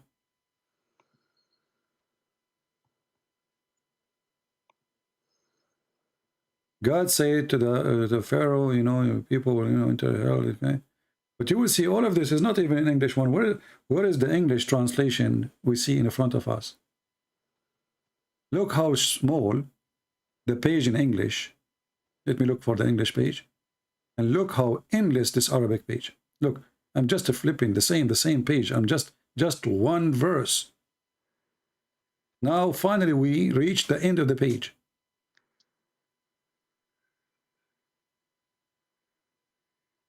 So here, look what they did. They skip all the verses, all the interpretations saying that you will go inside the hell. And he put the one that says, there's a bridge. And some of you will go fast, which means you will be barbecued anyway. So if you are a very, very, very good Muslim, you will go so fast. If you are so Muslim, you will go slower. If you are not so much, you will go in the speed of a cow. So you will be barbecued. And if you are a bad, then you will go in the fire If you are a Muslim still, you know, you will go in the fire, and then the angel will say to Allah, please save him, Allah, please save Allah. But the Arabic is so clear, you know. It says clearly, not a single one of you, but he shall enter hell. Not a single one. And there is nowhere it says bridge. Where is the bridge? Where is the word bridge in the verse? No bridge. It is an explanation in the hadith. Yeah, but in the Quran it says, وَمَا مِنْكُمْ وَإِلَّا وَرَدُهَا. Not even a single one of you, but he shall enter hell.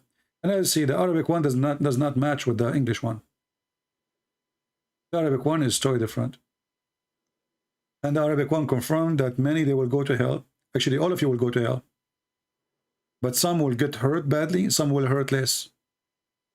As simple as that. You know, and at the end of the day, this is the promise of your prophet, right? About you going to hell. But I can promise you, you will go to hell. Because simply you don't believe in Jesus. I do not need Muhammad to confirm that. No, you don't. No, you don't. You don't even have the name of Christ in your book. Where is the name of Christ? Isa. Who's Isa?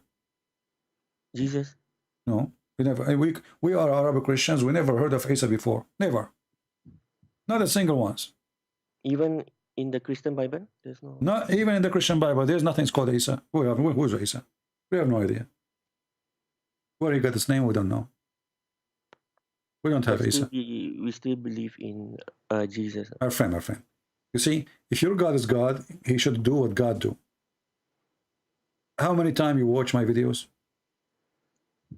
Many. Okay. Did your God, Allah, says women have a sperm? Woman has a sperm. Yeah. And you are the one who like the Ibn Kathir in English, right? Yes. Okay. Open with the Ibn Kathir. Go to chapter 86.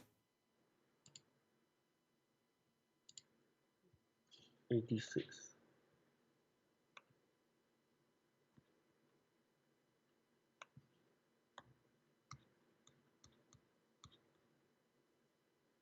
Rhetoric.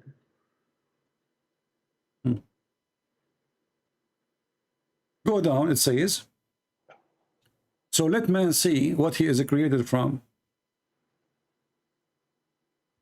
Do you see it? What verse?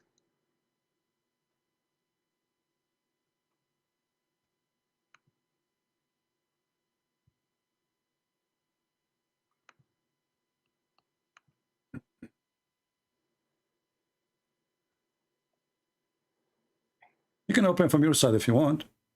Anyway, here it says that a human being is created from gushing fluid, meaning sexual fluid comes out bursting forth from the man and the woman. Thus the child produced from both of them by the permission of Allah. Due to Allah says, يخرج من بين الصلب والترائب, proceeding from between the backbone and the ribs, meaning the backbone of the man and the ribs of the woman. This is the God you want to take you to heaven? Oh, sorry. Verse 6 and 7. Hmm?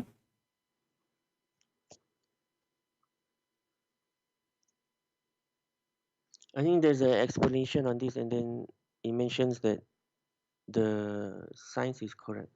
What science is correct? The women, she have a sperm coming from her ribs? Science says women have a sperm?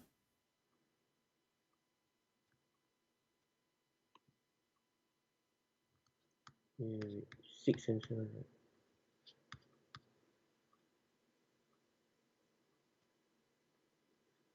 This is what science says. Women have a sperm. Since when? I thought the women, she have an egg. No, verse 6 is he, right? Huh? It doesn't mention woman, it's mention he. It says, aren't you the one who says to me, Ibn Kathir? Yes. Okay, this is Ibn Kathir. Do you accept Ibn Kathir or not now? Yes. Okay, it says, gushing forth, meaning gushing forth from the backbone of the man and the ribs of the women. It's a sexual fluid. That sexual fluid coming from the ribs of the women is the woman's semen, which is referring to her chest. So, if there is anything in science says that women, they have a sexual fluid coming from her chest, And not only her chest, by the way, this is a false translation. The word taraib is the location of the top bone of the ribs, not just the ribs, all of it. The last top bone next to your neck. So you want to pray to me to go to heaven? Your God, if you will go, your God need to go to school. What go to heaven? What kind of God do you think women, she have a breast testicles?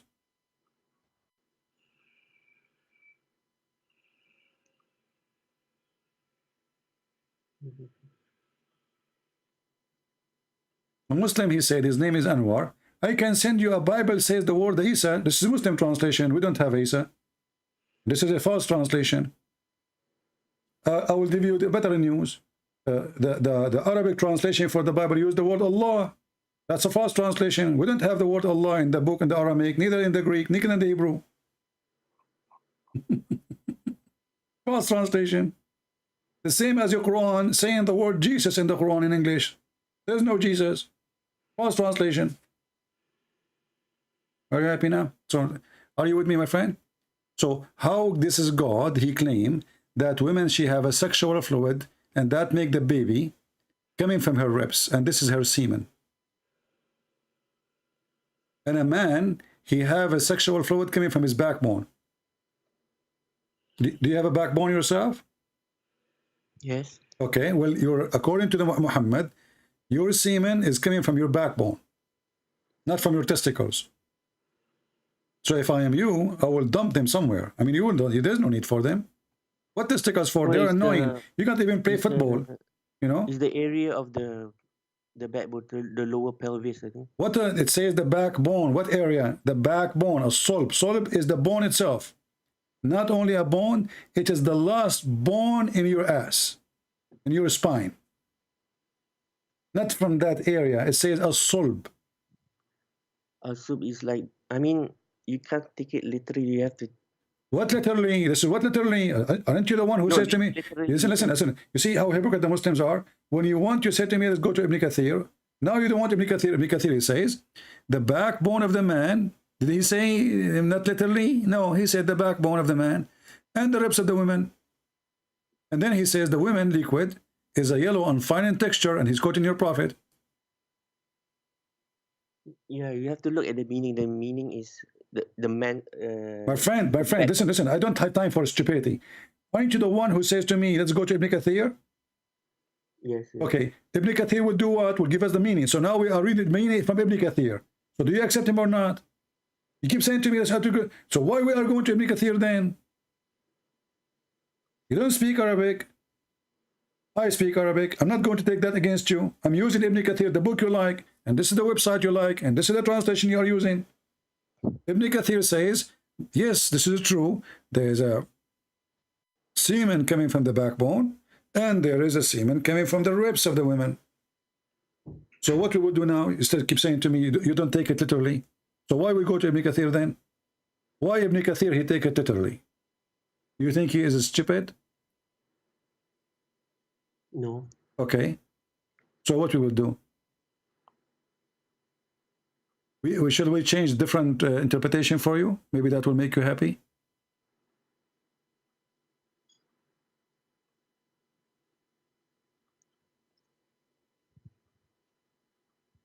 I haven't read the explanation, but read carefully with me. Read carefully with me. This is Tafsir Ibn Abbas that is issued from the this is a false translation. It says loin. It says the backbone of the man and the ribs of the women. This is Tafsir Ibn Abbas.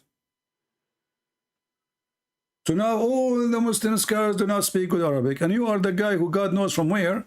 You are the one to tell me you should not take it literally. So why they take it literally? The meaning is the area.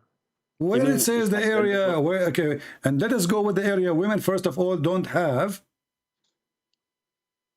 sperm. They don't. Secondly, it doesn't say area. It says coming from the backbone. Can you show me the word area? I will show you another stupid thing, just to show you how you Muslim you play games. The Quran says the sun set in murky water. What your sheikh will say to you?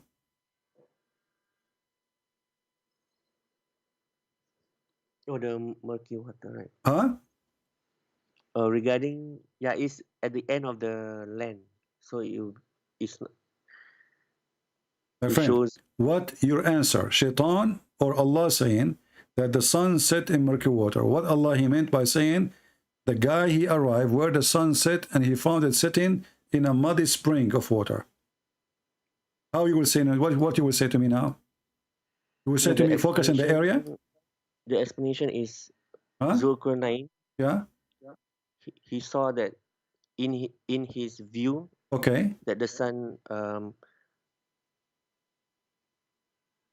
goes over the water. Okay. That means, can you show me where it says like that Zulkarnain he saw from his view? Where it says that? So that is the explanation. It's not okay. literally. So now the explanation is a stupid explanation because simply it's against what your prophet said. Your prophet, he said the sun set in a murky water. Your prophet said, which one is higher, your prophet or the explanation? Is that your prophet talking? I was sitting behind the messenger of Allah who was riding a donkey. While the sun was setting, he asked, do you know where this set? I replied, Allah and his apostle know best. He said, it set in a spring of warm water, boiling water. So what explanation?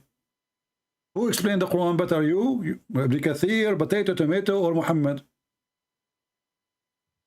No, even Muhammad didn't know that because he's just following. So Muhammad was stupid. So Muhammad, he claimed now that the sun set in murky water. He didn't understand what Allah is saying to him, but you understand better, right? No, he's Muhammad just was just following what Allah said. Okay, so that's me. Look what happened. He is following what Allah said. So what Allah said is what he is saying here. He did not say from the perspective of Zulqarnain. This is a Muslim lies trying to cover up the stupidity of the Quran. Thank you very much. Take care, my friend. Next time, let your dad call me. And don't pray for me. Pray for yourself. Or go into hell. And pray for me. What a joke. Even your prophet, he asks you to pray for him because he's not sure he will go to heaven. If he is going to go to heaven, he do not need your prayer to go. Pray for me.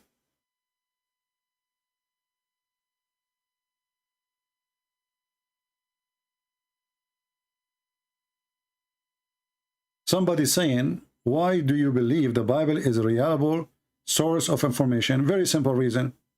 There's no book in the world is documented as much as the Bible. It's written in many, many, many, many languages from the beginning of the time.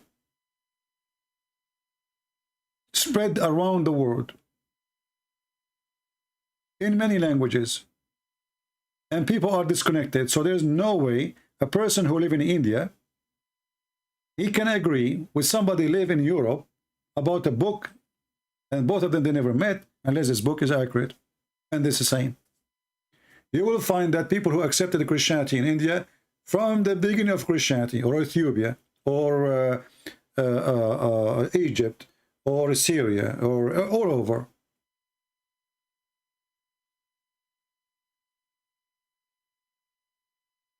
At the same time, the book match the ethic of Jesus. Love your enemy, bless them. And the Christian, they were very careful about what to accept, what not to accept. Like, you know, some Anwar saying, not a good argument. Well, Anwar, you know, I don't know what argument is good for you. You are a person who believes in endless penis, and you are talking about argument? How we can argue about penises now? I mean, look who is talking. A person who believed that a monkey, she committed adultery, and she was stoning other monkeys. Talking about the good argument. During the pre-Islamic period of ignorance, I saw a she-monkey surrounded by a number of monkeys. They were all stoning it because it had committed adultery. And you are talking about argument? So now the Muslim, they believe that monkeys are Muslim Sunni and they are practicing Sharia law. Actually, if you read the story behind it, you will die laughing. According to Muhammad, this monkey, female monkey, she was sleeping over the hand of her husband, Mr. Chimpanzee. And then another monkey, he came from behind a tree, and he blinked for her. She came behind the tree, and then boom, boom. Then she came back, and her husband is still asleep. She tried to insert her hand under his head again, but then he woke up, and he started sniffing her. And then he found out that she wasn't doing adultery. And he starts saying, takbir, takbir. And then the Muslim monkeys, they come and they stone her. And you are talking about good argument? What digging the question? I'm not digging the question. And let me answer you about the Bible. If my Bible is not a good trustworthy, so how you stupid Muhammad? He take an oath of it, and he says, I believe in it.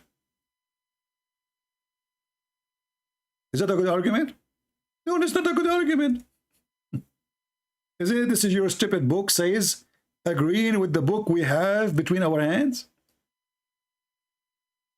Verifying which they have?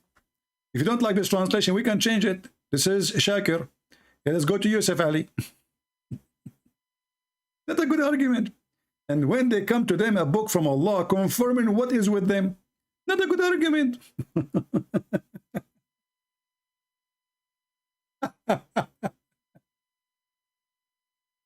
So not only our book, not only the Christian around the world agree about the book, even the filthy prophet, the child molester, he have to admit that this is a true book of God. Satan, he cannot deny it.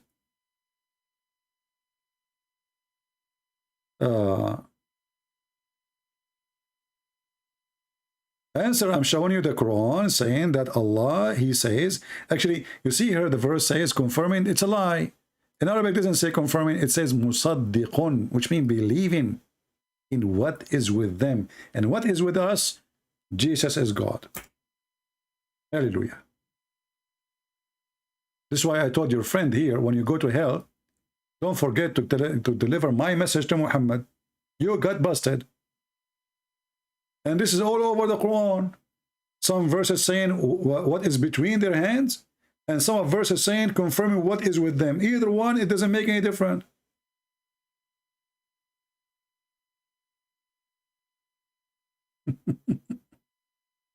Hey, Anwar, why you don't call me and show me how smart you are? Do you like to call me? Let us see how good you are.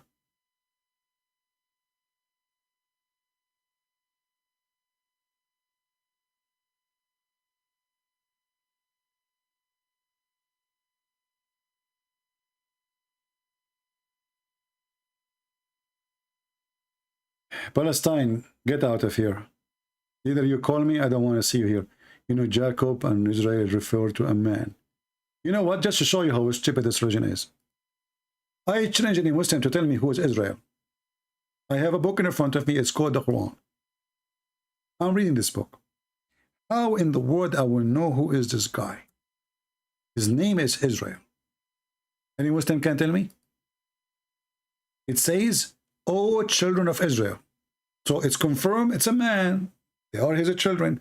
Who is this guy, Israel? Potatoes. Religion of potatoes.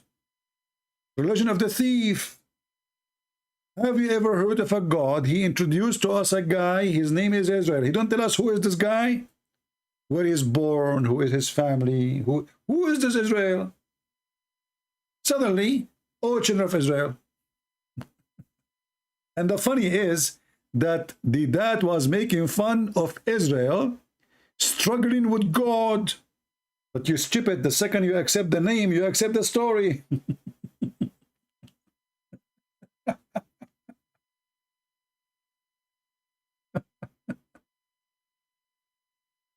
Oh boy. Israel? Do you know Muslim? Because Muhammad do not know what Israel means, so he put Israel in the book. What Moses mean? He do not know what it was. He put it in the book. Abraham, he put Abraham. What Ishmael mean? He don't know what Ishmael. He put it in the book. And you will notice that the most important name for Muhammad is Gabriel. Do you know that not a single Muslim knows what Gabriel means? A thief. A thief who claimed that he is a professor in mathematics, but he do not know 2x2 is what? A thief who claimed to be a professor in biology, but he claimed that the sperm became a blood, dead blood. A thief who claimed to be expert, a professor in geography, and then in geology he claimed that the sun set in a muddy water, a spring of water, not ocean. He's expert in everything.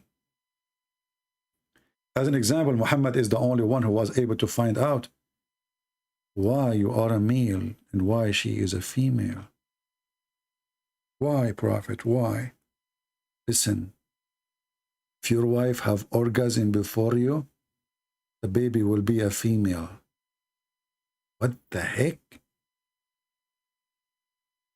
If the guy he have orgasm before the female, the boy will be a male. So now you can go to your dad and you can tell him what happened in the bedroom the day you have you. If you are a female, you say to your mom, Mom, I know you came first at that night. Your mom, she might kick you out of the room or maybe from the house if you say that. Don't do that.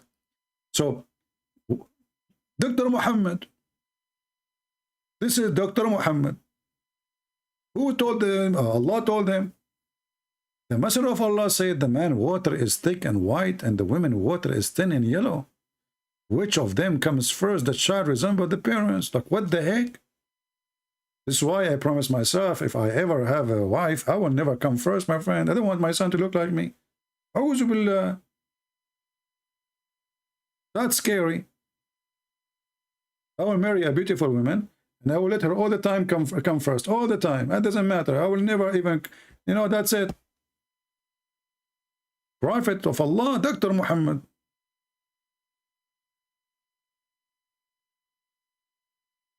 Get out of here. The funny is that your God himself is a Zionist. Look what he called himself, Zionist. Let us show you the Zionist. Isn't it your God, Allah? He ordered the Jews, and he told them that you are my favorite people, my chosen people. Zionist, huh? Who is the Zionist? Here we go. This is the fruit of the Jews. Muhammad lived between them, and he was kissing their asses. Read with me. Who is the Zionist now? O children of Israel, remember my favor upon you, which I bestowed upon you, and favor you upon all mankind and genie, even genies. Allah, he favored Israel from the genie too. Why they are genies? How he favored them from the genie too? Who is the Zionist? This is your Quran. They are the favorite. A genie, Allah, a Zionist Allah. And then Allah, he ordered them to kill all the Palestinians. And the funny, the guy, he kept coming here. He's from Pakistan. He called himself Palestine. Look, Allah, he ordered. And not only that, because they refused to kill the Palestinians, Allah, he punished them and he made them lose their way for 40 years in the desert. Chapter 5, verse number 21. Do you see between brackets says Palestine? Who is the one who ordered to take Palestine?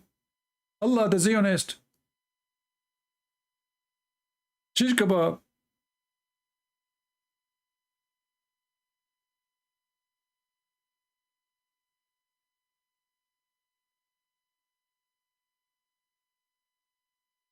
Any Abdul? And then they said to Musa, oh Musa, you know what? Those people there, they are strong. We will not go with you.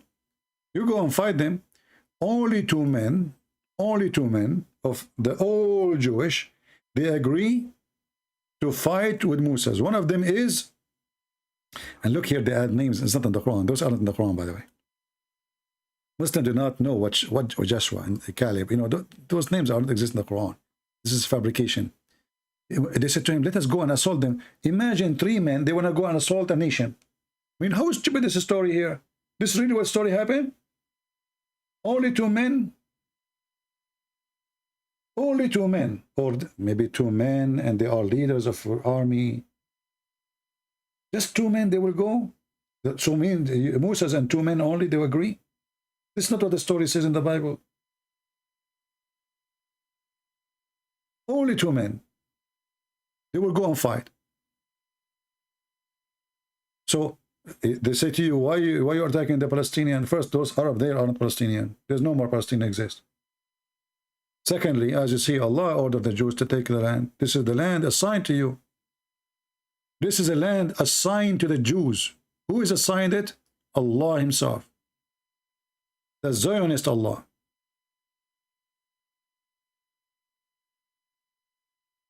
Do we have any Muhammadan? 6 terrorists. Nobody dare to call me. Look how long we are here and not even one single one of them. The only one who called me is an idiot. He did not know what he's talking about. You want to pray for me? What a joke.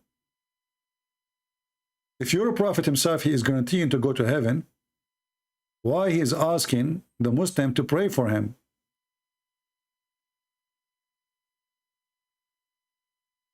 And the funny is, always the word salah in Arabic mean prayer. The Muslim, they say, oh no, this means a blessing, blessing. You say this is a stupid thing to say, because blessing does not add anything to you if you are in heaven anyway. You know, bless me when and I am in heaven. If Muhammad guaranteed he was going to go to heaven, why he need your blessing? If Allah, what is more blessing than being in heaven? What does that mean? Stupidity, amazing, you know, yuck, diarrhea. If Muhammad is the favorite of Allah, and he is going to be in heaven, why he need your prayer?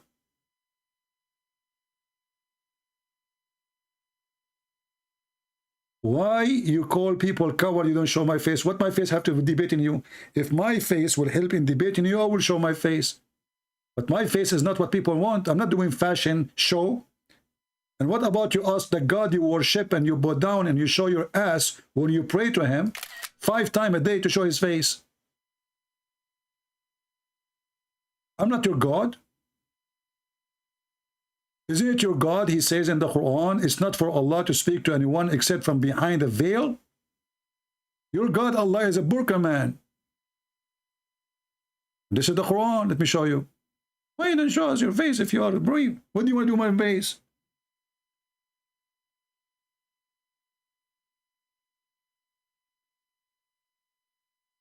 This is your God, chapter 43, verse number 52. It says, Allah never speak to anyone except from behind a veil, a female God.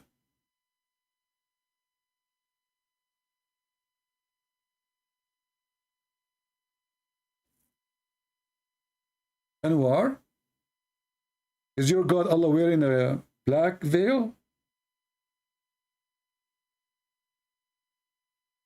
Ask your God to show himself. You never saw him. You never heard even his fart. How you know he exists? For the Christian, their God came to them. Their God came to Abraham. Where's your God?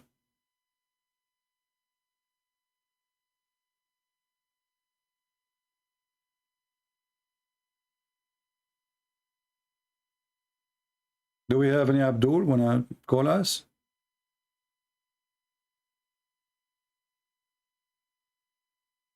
Who is here first time?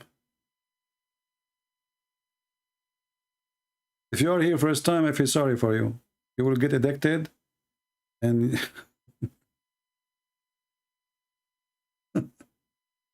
I advise you to hang up and leave. You will come because here it's like, you know, people they learn, yes, and the answers come in the speed of light, yes. But the spank is so hard, brother. And the Muslim look really bad. Let us see this guy. Is he a Muslim? I don't know what he is. Let us see what's the guy.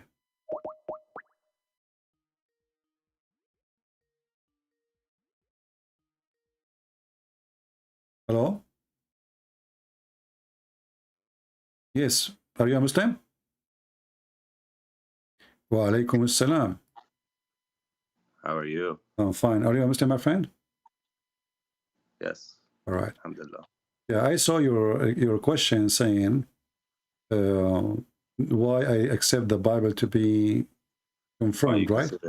Why you consider it as a reliable source, yeah. Yeah, but did you see the answer in the Quran? The Quran says, as long as you speak Arabic, I notice you speak Arabic, right? Yeah, but what does the Quran have to do with your Bible? Pretend I was an atheist. You're an atheist? You're an atheist? pretend I'm an atheist. You can pretend. Muslims pretend always anything, you know. But this is why I want to assume that you're an atheist when you are saying to I'm Muslim. So for me, I have a clear proof from your book. Because you wouldn't tell the atheist because the Quran says no so. problem. If an atheist, he call me, I will answer an atheist. If a Muslim, he call me, I will answer a Muslim. So why I want to waste my time, go from zero, when I have a proof from your book saying... Because it's more objective. It's more objective if you go No. You know, for a Muslim, do you Muslim accept what the atheists believe? لا طبعا. Okay, so if I show you the proof which is for the atheist, my friend, if I speak about a logic of an atheist, then you will say I don't accept what the atheist he accept anyway. And you just said to me that, you know, so I'm wasting my time. But I have in front of you, verse from the Quran, chapter 2, verse number 89 says, confirming what is with them. So your book confirm what is with us. So what we will do now? That's two different things. So what do you mean? Because again, if I wasn't a Muslim and I asked you this, stop saying if I was not. You are a Muslim. So this is not the case. So now the Bible is confirming your book. Do you have anything against your book? Can you just try to understand my point for a second? I understand your point, but there's no point in your point because first you are not an atheist. Okay, let us do this. I want you to say, I don't believe in Muhammad. Allah is a fraud. Muhammad is a fraud. And I will answer you as an atheist. Go ahead. ما ينفع طبعا. What? Okay, I said ما حينفع طبعا. طيب, look. Why you not go, so why you are wasting my time, my friend? What was the ayah you gave me? What's your name? What's your name? What's your name? What's your name, my friend? Sir. What's your name? What's your name? What I will call you? What's the ayah? What I will call you? The chapter 2, verse number 89.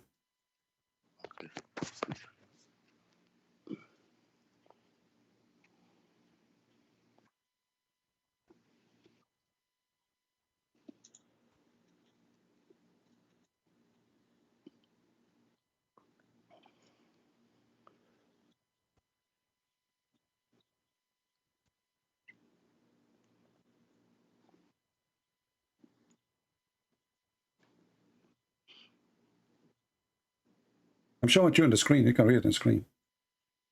I don't have my thing open like that. Okay. My YouTube. 1 second. Well, you better open your YouTube. You can mute it so you can read at the same time, both of us. So, تفضل. Please read the ayah. Okay.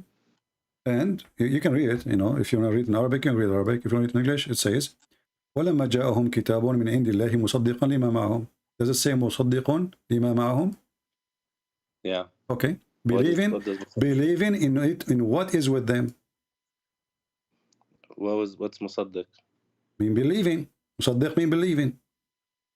Believe, يعني confirming. Believing mean believing. It's more than confirming, because confirm is just agreeing. Here it's مصدق. That's mean I believe in it. واحد إذا صدق حاجة. صدق حاجة is to give. Huh? صدق. When you say the word صدق coming from the word صدقة, which means he said the truth. So مصدقا لما معهم mean he agreeing and believing in what is with them. Abu Bakr al-Siddiq is called Abu Bakr al-Siddiq because he believed in what Muhammad he brought to him, correct? Okay. So Musaddiq is the one who believe. Musaddiq is the one who believe in what is with them. So now, even the Muslim translation, my friend, don't waste my time. First of all, your Arabic is not good. Secondly, it says here, even your translation says, confirming what is with them.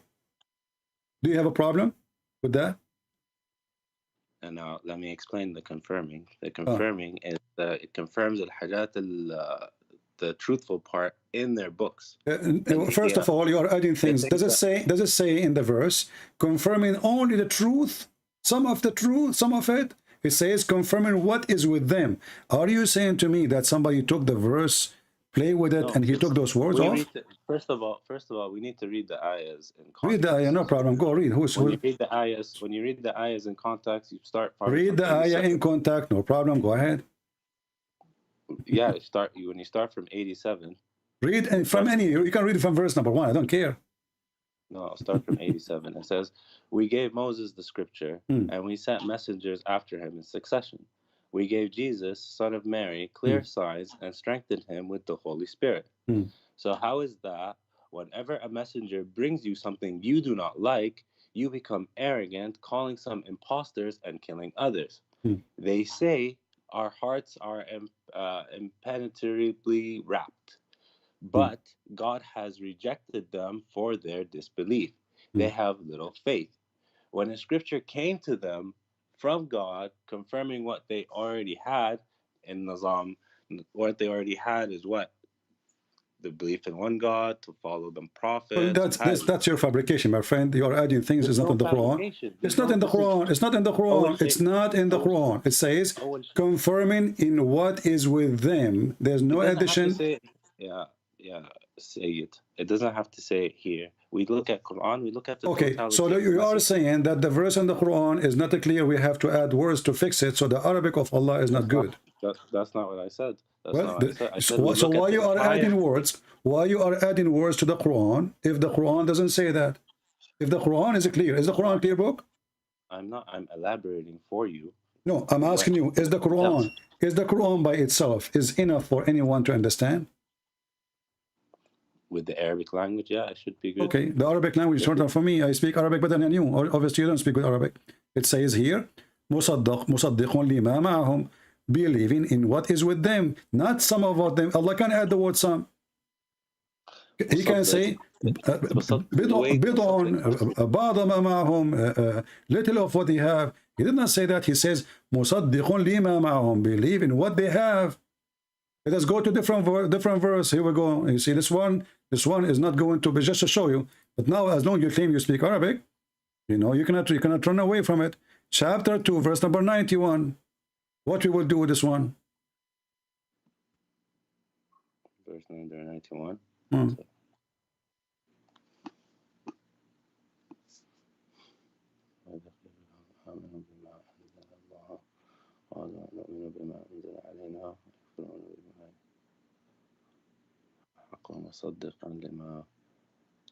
Same thing.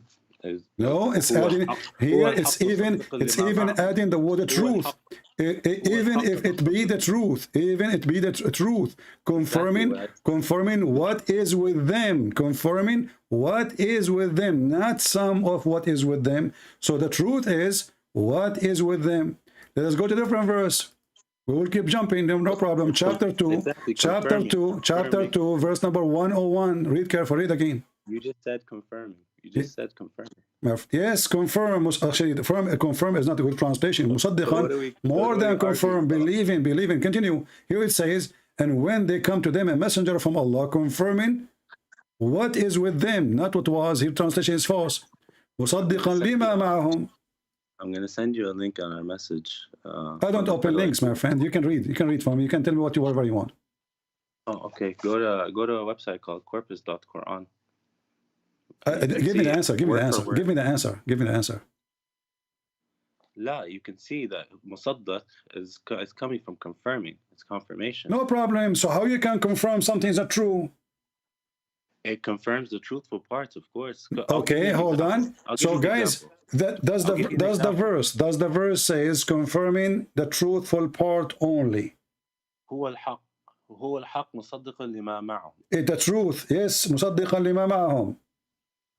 Okay. So it's confirming what is with them. Does it say in the verse, my friend? Does it say in the verse? Any of those verses I gave you, confirming some of what they have with them, or it says confirming what is with them.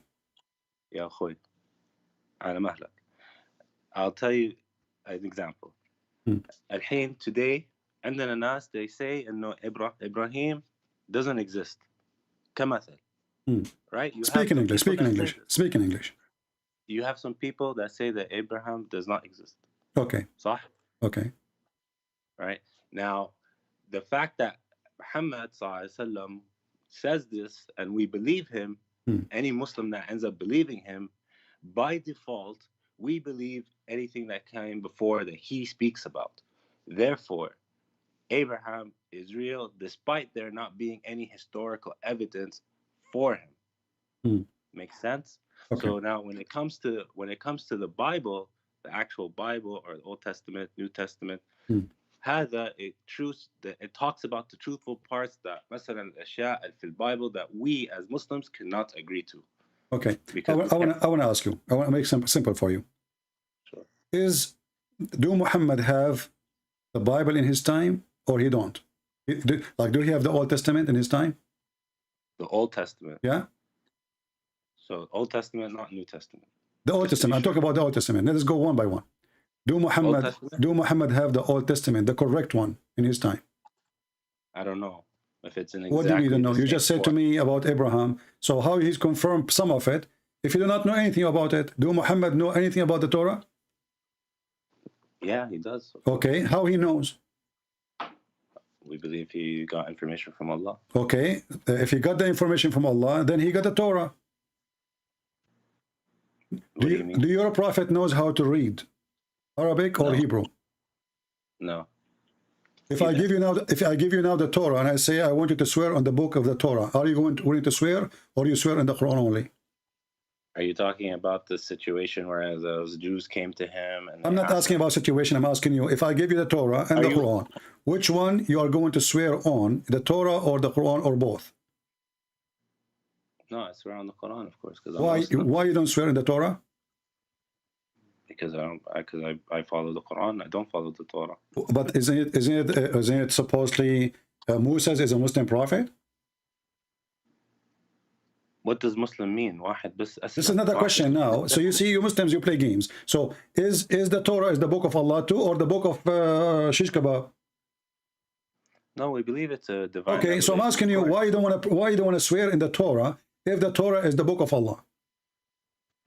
If there was absolutely no Quran around, no nothing, and there was only the Torah, and I had the New Testament and the Old Testament, I would swear on the Old Testament over the New Testament. Okay, why you want to swear in the Old Testament if you do not know even how to read the Old Testament?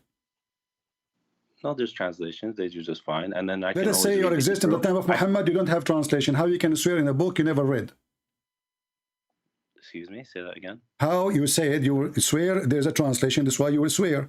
So now I'm asking you, in the time of Muhammad, there was no translation for the Torah. Should you swear in the Hebrew Torah? No. Why? Well, at the time of Muhammad, I wouldn't probably be a Jew either. I would probably be a Muslim. There's another question. There's another question. You said you are willing to pray. There's no Quran. So in the time of Muhammad, are you willing to swear in the Torah, in the Hebrew? Why would I swear on the Hebrew? Why not? I don't understand. This is the only book. This is the only book. The book Allah He sent to them in Hebrew. Allah did not send in English. Allah did not send in Arabic. He sent in Hebrew. So if you are saying that, if you are saying the Torah is the book of Allah, why you don't want to swear in the book which Allah gave them, which is in Hebrew? I'm trying to understand your question. Is it before Islam? Doesn't matter. Doesn't matter. Let us say. Let us say after Islam. Let us say after Islam. Muhammad is there, and they give you the Torah, and they say to you, swear in the Torah. Are you willing to swear in the Torah in Hebrew? The Prophet told me to do it. I'll do it. This is not a question. If the Prophet told me to do it, I'll do it. If he said, let us say you were there after 10 years of Muhammad died. Are you going to do it or not? No. Why not? Because by then the Quran has been compiled. I swear on the Quran. So you are saying to me, Muhammad, before he have the Quran complete, he have to believe in the Torah. No. So you just said that to me. You said to me because by then the Quran was going. And now let us. You see, okay. So if the Quran is not compiled together, you will swear in the Torah. That means the Torah is a correct book. If the Prophet tells me to do it, I'll do it. There's another question. There's another question. You see, you are escaping the. Trying to skip. Do you swear by the Torah? Is the Torah and a good book for you to swear in? Yes or no? Over the New Testament, yes. This is another question. I don't talk about over the New Testament. I'm asking about the Torah. Is the Torah a good book for you to swear on? Yeah, probably. Probably. If I had to choose life or death, yes, I'd swear on it. Okay. Well, the Old Testament, the book of Moses says that God has a spirit, and God, he came to Abraham as a man. What you would do with that? Do you accept? It's not. It doesn't actually mean a man. Even no, it came to him as they came to him as a man. No, he came to him. He came to him. It's not up to you. He came to him as a man. It's What not up to are you you going? either. It's up to Jewish rabbis. Exactly. It's up to the. Okay, no problem. No, it's not. First of all, my friend, listen. It's not up to the Jewish rabbi. It's not up to the Christian priest. It's up to the book what it says. Do I agree? Okay. Okay. The book says as a man, but it's an angel, and it's a form, and it's a message that he came as a revelation. That's how it came. That's how it means. What do you mean? What do you mean? What do you mean? What do you, hold on, my friend, hold on. What? So you are saying to me, God, he came as an angel now? No. Okay. So let me repeat the question again. Did God came to Abraham as a man? And actually, all the one who came to him, they came as men. If you go to Genesis chapter 18, verse number 2, and verse number 1, you can read it. Says, and Abraham looked down, he saw 3 men standing nearby. Is that correct?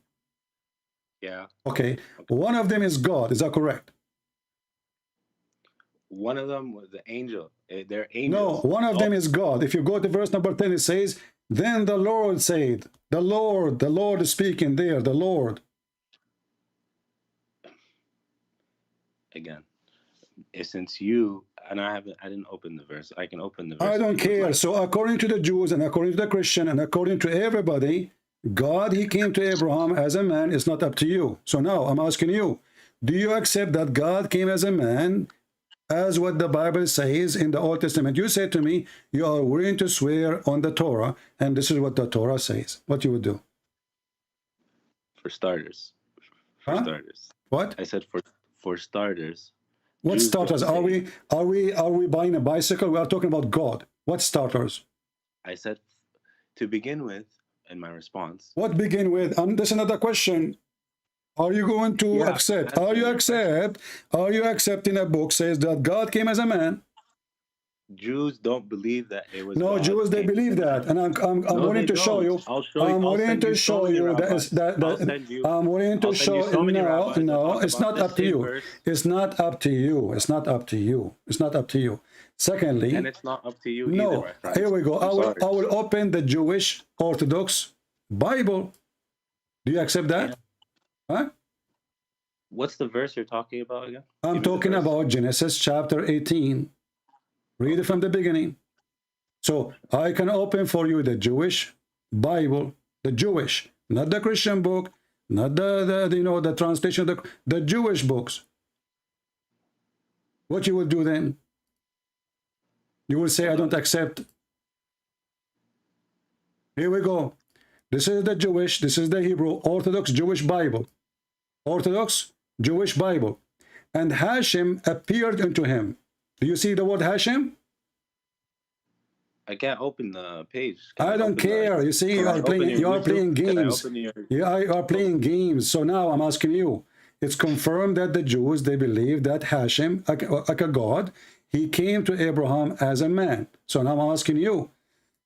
If a man, he swear in a book, it says God came as a man. Do you accept him to be a good man or he is a stupid man? No, I actually don't. I don't believe that he's, what's it called? It's not up to you, the book in the front of your eyes, my friend. What's wrong with you? He said Hashem. And Hashem is one of the titles they use for God or names. So Hashem appeared into Abraham as a 3-person, 3 men. It's in the front of you. This is the Jewish language. And this is the Orthodox Jewish book. Where is the source? Can you share the source in the chat? It's in the front of you. The Orthodox Jewish Bible. I'm showing the screen. Orthodox. So until you find the source, I'm asking you, do you accept to take an oath in a book says God came as a man? Yes or no? No, I would not. So why you're a prophet then? Why you're a prophet then? You see, you got your prophet busted. So why you're a prophet then accept to swear in the Torah, the book which says that God came as a man? First of all, when he swore, and I knew it. And I asked you this question, and I know it, and I know you know it, and I know you know it, and I got you busted still. So now I'm asking you. You just said I don't accept to swear in a book says God came as a man. So how you're a prophet did that? how did the hadith go when he said it? He says, "Amen fiik wa amen bil alladhi that revealed you." Right? That's okay, so I believe in thee and the one who sent thee. Okay. Exactly. So what's the problem? The problem is it's believed that God came as a man. That's not how they actually see it, though. Today, if you what do you mean how they see it today? What do you mean that they see it? This is the Torah. This is the same Torah.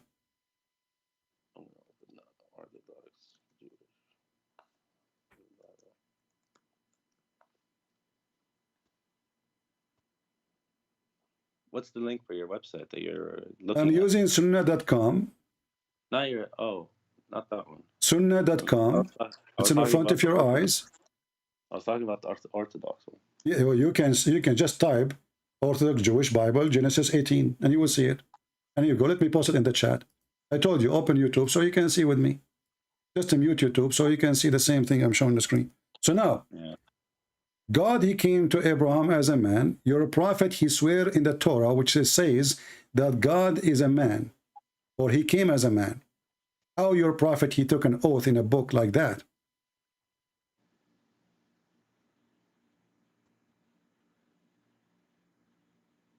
What you just showed me was just a different translation of that verse. You didn't My friend, I showed you the Jewish. I showed you the Jewish. I showed you the Jewish. Listen. Don't waste my time. Don't waste my time. You know. Not wasting your time. Okay. Not a single Jew will not accept, because you see, the Jews have to go by what the book is saying. Literally, they cannot make it their own. It says Hashim. Hashim, he came as what? As a 3 men. Can I send you some things by then? Don't send me things, my friend. Wasting my time. So now you're a prophet. Do your prophet know Hebrew? No. So how he swear in a book he do not know how it is inside it? Because he believes in the one that revealed it. اللي هو ربنا. Oh, okay, guys, he believed, but maybe they gave him Yellow Pages book. How he knew that this is the Torah? That they handed to him? Yeah. Why would it was a serious matter. Something was going on. What serious matter? The guy, he do not know Hebrew. He do not know what he's reading. He cannot read even a word. So if I give a book to your prophet about Mickey Mouse and I say to him this is the Torah, how he will know that this is not the Torah? إذا أنت عايز تخدعه, then that's your call. But these men didn't want that. They came to him for a ruling. They were sincere, and they came to him for a ruling. My friend, this is false. First of all, he is in their house. He is in their house. You know, he is in his house. He's not. They are not coming to him. He is in their house.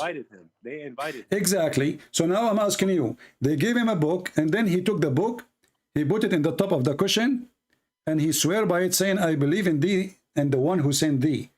How he knew what is in thee, and how he knew that this is the book is sent by thee?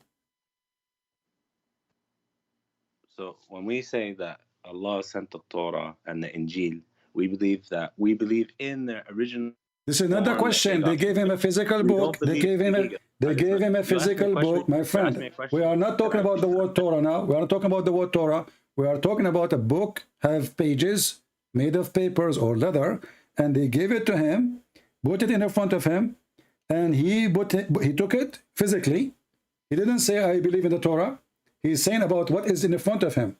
He took it, he put it in the cushion, showing a lot of respect, and then he said, "I believe in thee and the one who sent thee." My question to you, Muhammad do not know Arabic, Muhammad do not know Hebrew, so he cannot even read his name. How he can confirm that this is the book of God, and how he swear by a book he cannot read, he cannot see what it contains, he cannot see anything about it. Maybe it's not even a Torah. Maybe it's a shaitanic book. Maybe it's a book about magic. How he can confirm that this is the book of God? How he swear by that? Hey, that's a very big possibility. There's a big possibility that these people came and tricked him, and they gave him a completely different book that has said nothing in it. And he said, "Hey, I believe in thee and believe in the one that sent thee," with the full intention that this was the Torah. Okay, so your prophet is not inspired by God then, because he is swearing by a book without knowing what is inside the book. This is your premise, by the way. This is not the premise. No, listen. I will not. I am not a fool to swear by a book. Maybe this book is written against my Messiah. Why I want to swear by it? A prophet of God, he have to be careful. He have to swear in a book. He knew what it says. He should know very well what it says word by word. Otherwise, taking a book saying, I believe in thee, and the one who sent thee, is a hypocrisy. Isn't it the Quran says that the Jews, they believe that Allah have a son, his name is Uzair? In the Torah, it doesn't say that. And it doesn't say in the Quran that it does say that. It says that the Jews, they say, listen, the Jews, they say, Uzair is the son of Allah. How Muhammad knew that in the book they gave him, it doesn't say that Uzair is the son of Allah? Wahi. Huh? I said Wahi. What Wahi? I said revelation. He probably knows from Allah told him. Allah told him that Uzair is the son of Allah, but there is not a single Jew believe in Uzair. There's nobody, his name is Uzair. Who's Uzair? Ezra. Ezra is not Uzair, and there's no Jews believe in the guy. His name is Ezra, and he's God. There might have been some factions once upon a time. We don't know that. If this is the case, that means the Quran is a false, because the Quran says the Jews, which means all the Jews, not some, maybe. Where is this ayah again? Chapter 9, verse number 30. Okay.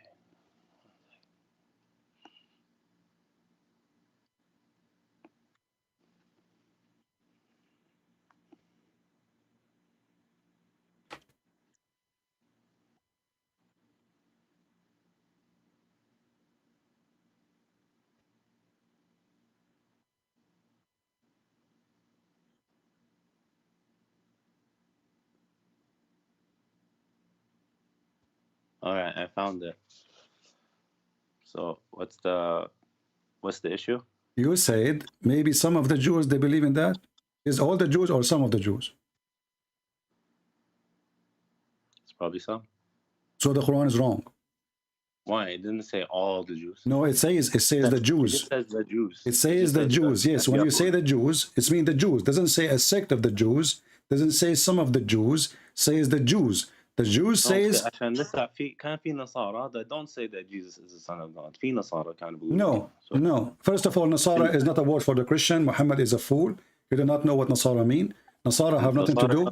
Nasara are not even Christians. This is a false. It comes from Nazarenes. What are you talking about? No, the word Nasara coming from the Nazarite, the one who called poor in their understanding. Those are not a Christian. Those are a cult. Secondly, all the Christian, they believe, as you see in the Quran says, all the Christian, they say that the Christ is the son of God. Do you agree?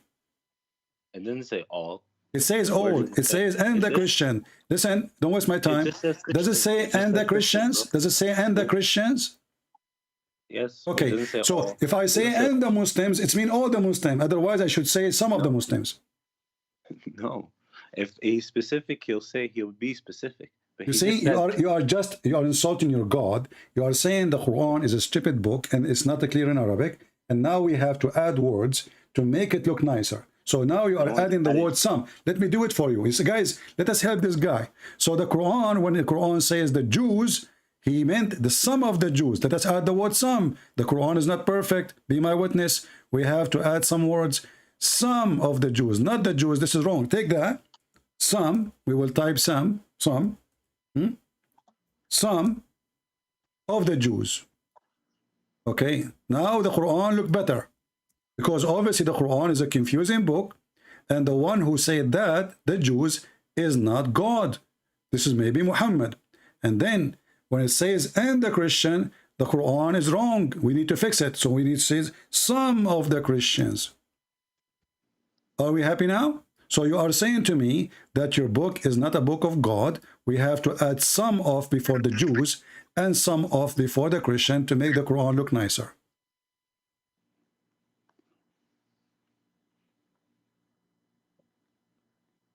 So just because the word Christians believe, because it's an exact same comparison. Exactly, same comparison. All the Christians didn't believe. No, there's not a single Christian. There's not a single Christian. Stop fooling yourself. Not a single. You cannot be called a Christian. You cannot be called a Christian if you don't believe that Jesus is the Son of God. Stop lying. Secondly, the Quran is against you. The Quran is against you. The Quran is not saying some of the Christian, saying the Christians. I didn't say it said some. I never said it said some. No, you said that. You said some. You said some of the Jews believe in Uzair. Maybe you said some of the Jews believe in Uzair. Maybe correct? Did you say that? There's a possibility some of them had that kind of understanding. Yes, okay, so now the Quran is wrong then, because if some of them, why Allah? Okay, are they okay? When you say some, my friend, when you say some, are they the majority or the minority? Some. Minority. Exactly. So you cannot judge the majority by the minority. That is the most stupid thing ever. So no, if a few of them listen, you just expose your God. If some of them believe, you don't say the Jews believe, you say some of the Jews, because they are the minority. Then what is the majority believe? So now Allah, he made a mistake. If some of the Jews believe, then this verse is wrong. If some of the Christian believe, that means this is wrong, because they are the minority, not the majority. Lo samaht. He gives you the point in 31. If you go just another ayah after, he'll give you the point. The verse number 31 is more horrible. Read in Arabic and laugh. It says, اتخذوا أحبارهم ورهبانهم أربابا من دون الله والمسيح ابن مريم. They took their monks, their rabbi and their monks as God instead of Allah and the Messiah. So the verse after it making the Messiah God. Because it says instead, min duni Allahi wal Masih, and you claim you speak Arabic, read it. Yeah, I'll open it now.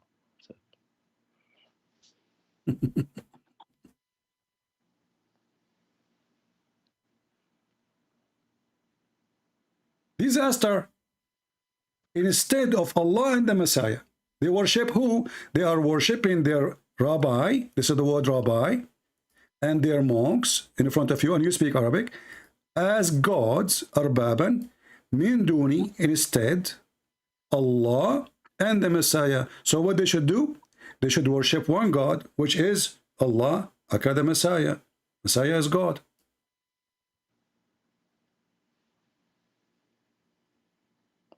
So here, it's actually, what happened to your tongue? Your tongue is gone. Speak in Arabic. Read in Arabic. Let us laugh. Read in Arabic and let us laugh. And read in Arabic and translate. I challenge you. I challenge you to read one word by word and translate yourself. اتخذوا أحبارهم ورهبانيهم أربابا من دون الله والمسيح ابن مريم. Translate now. Translate. So they took their rabbis and their monks as their lords. Min dunillah. What min dun mean? And they took. Don't stop. What min dun mean? Without. No, instead, right? And besides, without, bidun. Min dun is instead. Okay. Without. Okay. Instead of Allah and the Messiah, correct? No, and they're saying no. It says wal Masih ibn Maryam. Okay, no, translate. Why you jump? Why you skip? They took their rabbis and their monks as God. Min dun. What min dun mean? Instead, not beside. Min dun. Min dun Allah wal Masih. Instead of Allah and the Messiah. Wa al Masih. Exactly. Allah and the Messiah. Wa is harf out of. شوف دقيقة. I wanted you to go to the corpus.quran as well so that you can see, you can also see the grammar. My friend, I know what the Muslim they say. I see it here. I see they're trying to fix the problem.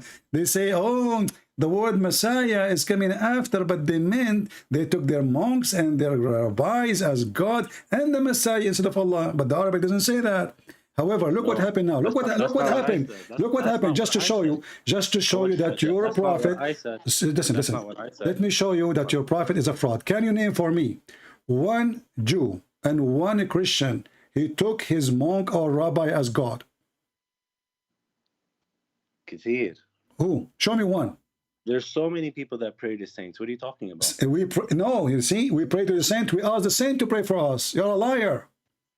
Yeah, you pray to the saint. You use it as an No, we intermediary. ask the saint to pray for us. We ask the saint. We ask the saint. I ask my brothers here. I ask my brother here to pray for me. Doesn't mean they are God. They are praying to God. So I'm asking you now. Name for me one Christian, one Jew. He prayed to his rabbi as God, because the word in the front of us says as Lord, as God. Yeah, they take them as Lord. We don't.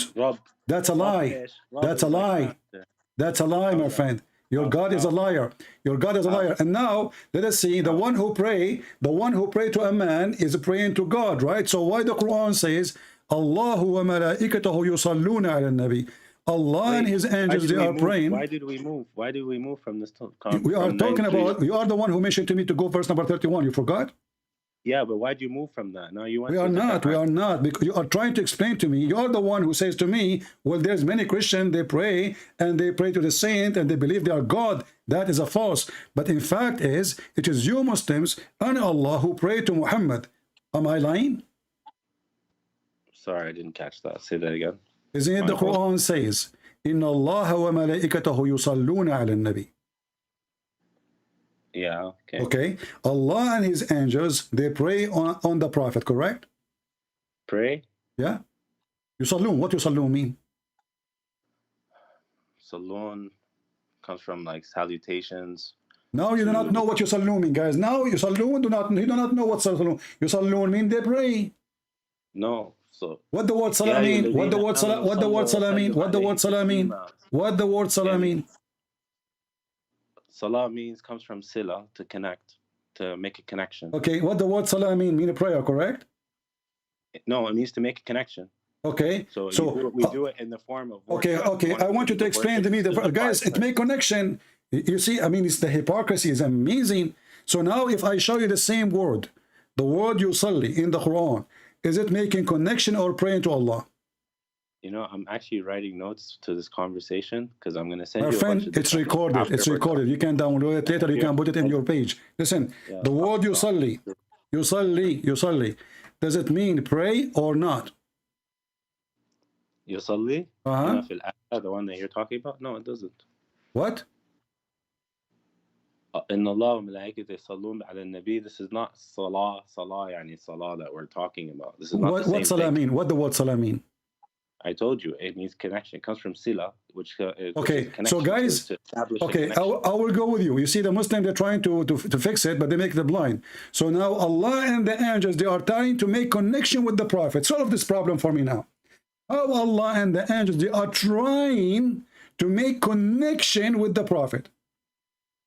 You speak Arabic, صح? So my friend, I speak Arabic better than your Prophet. Listen carefully. I want you to continue what you just said. You just said that Allah and the angels, they are trying to make connection with the Prophet. So Allah is a man. You asked me what salah is. Yes, I'm asking you. No, I ask you what the word yusalluna mean. You said mean connection. I said Salah comes from the word sila. Okay, let us go back to zero. Forget about what came from where. Forget about who came from where. Tell me what the word yusallun. Inna Allah wa malaikatahu yusalluna ala nabi. What Allah is doing when he says yusallun. Go ahead. The salutations or blessings or... Salutation? Blessing? So okay, I will go with you now. So listen, is your prophet going to go to heaven or not? Is your prophet going to go to heaven guaranteed or not? Yeah, we believe so. So what the blessing for if the guy is in heaven? Why does God send salutations to the prophet? Is that the guy is in heaven? I mean, there's more than heaven. The guy is in heaven. Allah will give him the favorite place. Listen, Allah will give him the best of the places in the corner lot in the heaven. A lot of women for him. So now, what is the blessing Muhammad will receive additional to that? What that would do exactly? It has nothing to do with him. What do you nothing to do with him? It says, Allahu wa malaikatahu yusalluna ala nabi. Allah and his angels praying on the Prophet. So what do you mean? It doesn't say, it doesn't mean anything to him.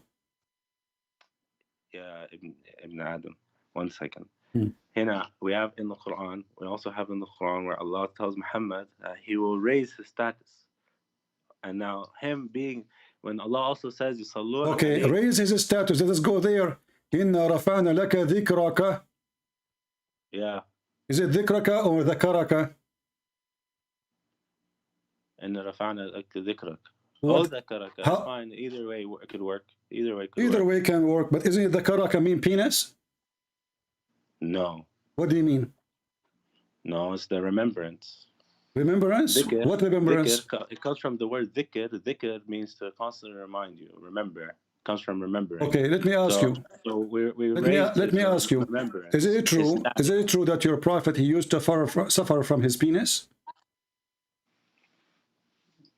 So why are you so obsessed with stuff like this? I am not obsessed. It's you Muslim. It's your books. You see, the funny is, when we show them what their prophet's saying, they say obsessed. I'm quoting your prophet. Isn't it your prophet who says, I was the most weak person between all mankind in his penis, and then Allah, he sent him a dish of shish kebab. He ate it. He got the power of 40 men. So this is what the verse is saying. Allah, he make his penis straight.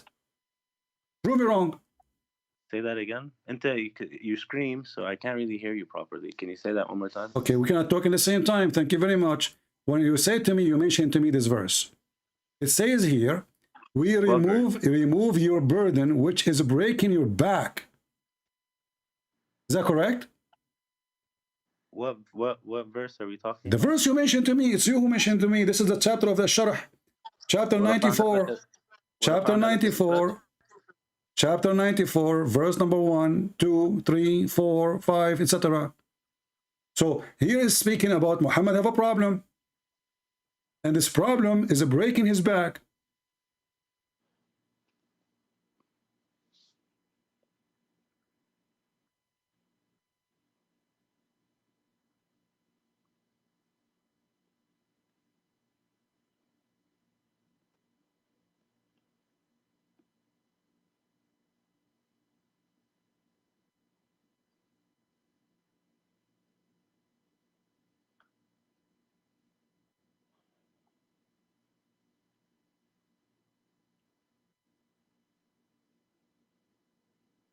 So where's the breaking your back?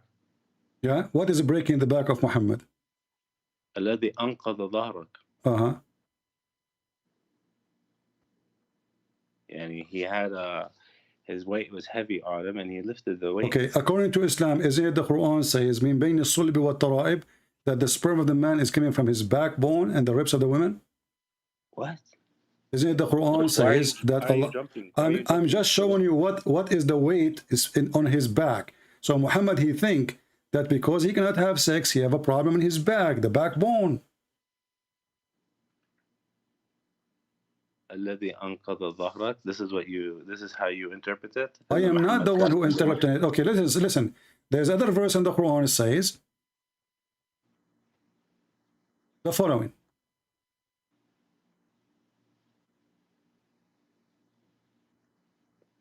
Can you give me the reference, please? Sure. You find it?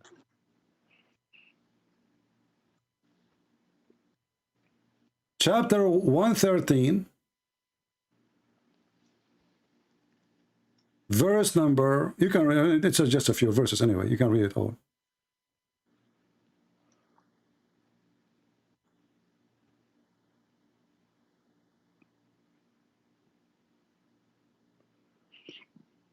Okay, what about it?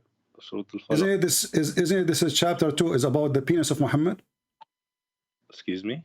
Isn't it this is chapter, all of it is about the penis of Muhammad? 113? Yeah. How are you coming to that conclusion? It says here that Muhammad praying to Allah, somebody he did mischievement, right? And somebody he did, you know, he blow in the knot. He blow in the knot. Do you agree? What? What are you talking about? He blow in the knot. He blow in the knot. Min sharri nafathati fil uqad. You don't know? You don't understand? This is what sorcerers do. Okay. So what the sorcerer did to Muhammad, his penis doesn't work no more. What? So the ayah of the surah, let's read it together. قُلْ أَعُوذُ بِرَبِّ الْفَلَقِ. It's say, I seek refuge by the Lord of the dawn. Right? From the evil like I seeking refuge from the evils of what he created, stuff like a lion or I don't know, natural disaster. No, this is talking about witchcraft. What? Talking about witchcraft. Can you no, this part here, min sharri ma khalaq, this part specifically is talking about al-shar al-hajat al-khalaqa Allah. Al-hajat tiji minna shar, but it's not, it's just part of nature, like a lion. Read the verse number 4. You will see it is about what? The giga.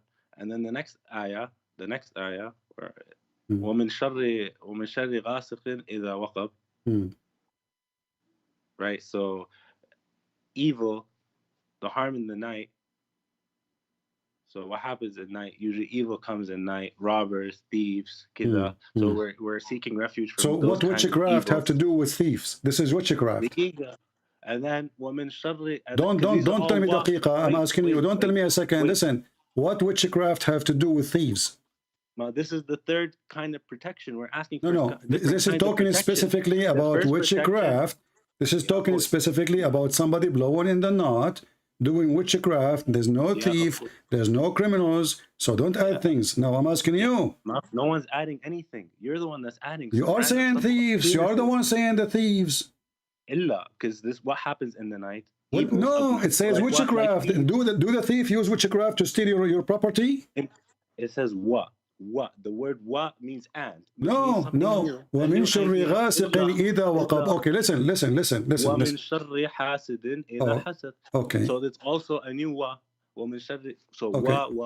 Listen. The first. My friend. Do you accept Muslim interpretation for the verse? ليش أنا وأنت we talk Arabic. Why do we want to go look at interpretation? Why not? Because you will say to me it doesn't say that, you know. Why I want to waste your time and my time? لا أول شيء you're not even listening to what I'm saying to begin with. No, I'm listening. I'm listening. So I'm asking you. Why want to waste our time? Shall we go and see the interpretation for the verse? You and I speak Arabic. Why do you want to look at interpretation? So you don't want to see the interpretation because the interpretation is saying that this is about the penis. Yeah, right here. What does the letter wa? My friend, don't tell me akhui. Tell the Muslims, your scholars. The scholars, they say that this is the penis. You're not my brother in Adam. You're my brother in Adam. My friend, I'm not asking about you saying your brother. This is not my question. I'm saying to you, if your scholars, they say it's about penis, then it's about penis. What we would do? أنا مالي ومال What do you mean that's not your business? What do you mean not your business? Those are your scholars. Listen, man. I don't know what to call you. That's why I keep. My friend, what is that your scholar saying this is about the penis of the prophet? Yes or no? The scholar, that's his interpretation in his medieval. Thank you very much. So now we agree that the scholars agree that your prophet penis have a problem, and he claimed that somebody he used witchcraft over his penis. Which scholars? Ibn Abbas, he says so. I can show you tons of them. As an example, you know, go to Tafsir al-Bayan, Bayan al-Sa'ada, go to Tafsir, listen, كلام العرب, وقف في كلام العرب, قال ابن عباس في كتاب النقاش الغاسق إذا وقب ذكر الرجل. عن ابن عباس في قوله تعالى من شر غاسق إذا وقب قال هو قيام الذكر. وقد أسنده بعض الرواة إلى رسول الله صلى الله عليه وسلم. قال في تفسيره الذكر إذا دخل. Let us translate. So on Ibn Abbas, he said when Allah he says من شر غاسق إذا وقب, قال it is the penis getting harder and getting standing up, and that is base أسنده بعض الرواة إلى رسول الله, and this is reported some narrator from the Prophet of Allah. The book إحياء علوم الدين, volume number 3. Give me a reference. No. You're showing me what other people thought. It doesn't matter. Yes, exactly. So why you Muslim you say why you Muslim will say that this is about the penis of the prophet when it's not about the penis of the prophet? Let me make the question simple. Is it true? Is it true? Let's solve the problem. Is it true that your prophet? Is it true that your prophet penis doesn't work?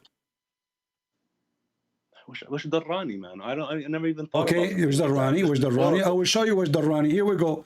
That's your prophet. This is your prophet wife. Who knows better? The prophet wife, she is reporting that the prophet, he can't even have sex. He imagined himself having sex, but in fact he did not. And this is because of the witchcraft. So Muhammad, he claimed that the reason he cannot have sex, his penis is not working, because somebody, he did use the knots, and he controlled him, and his penis is not working no more. Read this hadith. It's da'if. Go ahead. Look what Aisha, she said. Look, so again, you're just showing, and we're trying to talk Quran, and you go and you're showing what people said. What do you mean what people? This is Aisha. Who knows better what happened to the prophet penis? How do you know she said these words? How do you know she said anything? How you know that the Quran said by anyone? You were not there anyway too. So I have what I have in my hand today. You have nothing in your hand. You have the hadith too in your hand. This is the hadith reported from the time of Muhammad. Hadith doesn't bring me barakah. I'm not bound by hadith. No, you are bound because I just showed you the Quran. I showed you the Quran. Okay, let me ask you. Do you believe that your prophet was bewitched? Yes or no? Yeah, I heard there was a okay, thank you. Like you just said you heard. So how you say you heard? Do you heard that? Did you hear that from the Quran or from the hadith? No, from hadith. But you just said you believe in it. Excuse me? You just said you believe in it. I said I believe in what? Do you believe that your prophet was bewitched? Yeah. Okay. You just said then you believe in the hadith. I never said I don't disbelieve in hadith. Okay. I just the hadith in the front of you. The hadith in the front of you, it says you're a prophet. You're a prophet. He don't have sex with his wives no more. He have a problem. He imagined himself having sex. In fact, he did not. I'm going to call you Christian if that's okay. Call me as whatever you want, my friend. So this is saying in the front of you, and as long as you believe in the hadith, don't you agree that the prophet wife, she know better than you what happened in the bedroom? What's this hadith that you have up right now? You have a hadith up. Can you this is hadith. It says the prophet continued for such and such a period, imagining that he had sexual intercourse with his wives. In fact, he did not. Yeah, can you please give me the reference, if you don't mind? Sahih Al Bukhari, hadith number 6063. Bukhari 60. Bukhari 60 what? 63.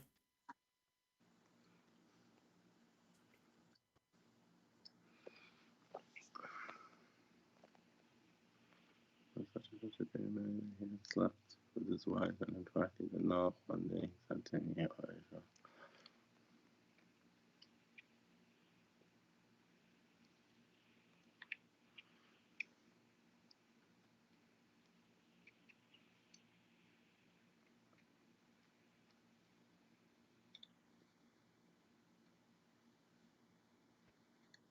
So what do you think? yeah, I'm reading it. I'm almost done.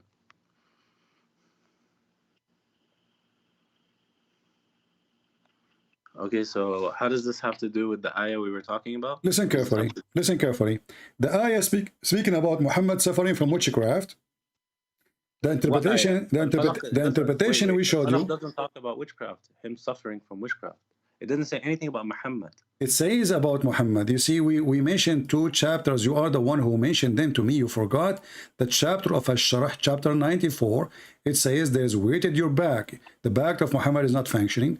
وَرَفَعْنَا لَكَ ذِكْرَكَ. And you said, you agree, it can be ذِكْرَكَ, it can be ذَكَرَكَ. It's the same. ذَكَرَكَ mean penis. ذِكْرَكَ, it's mean remembrance. But the problem here is obviously there's a problem. You know, there's a hardship. He's suffering from something. What he's suffering from? We go to the other verse. The other verse says that Muhammad, he was under witchcraft, and a Jewish guy, he controlled him by magic. Is that correct? But this ayah, قُلْ أَعُوذُ مِنْ شَرِّ النَّفَّاثَاتِ فِي الْعُقَدِ, have nothing to do with this, him being inspired by. Listen, okay, let us take it in a simple way. For us Muslims. No problem. No, my friend. Okay. The hadith I showed you, do you agree with it or not? Which hadith? The one just now? The one I showed you, Sahih Al Bukhari. Yeah. Yeah, whatever. Yeah, it could possibly happen. True. Okay. So now, me and you agree now that Muhammad is under witchcraft and he have a problem with sex. Do we agree? And here in let's So do you mind? Let's just read it. Let me read it in Arabic. Yeah. I read it in English.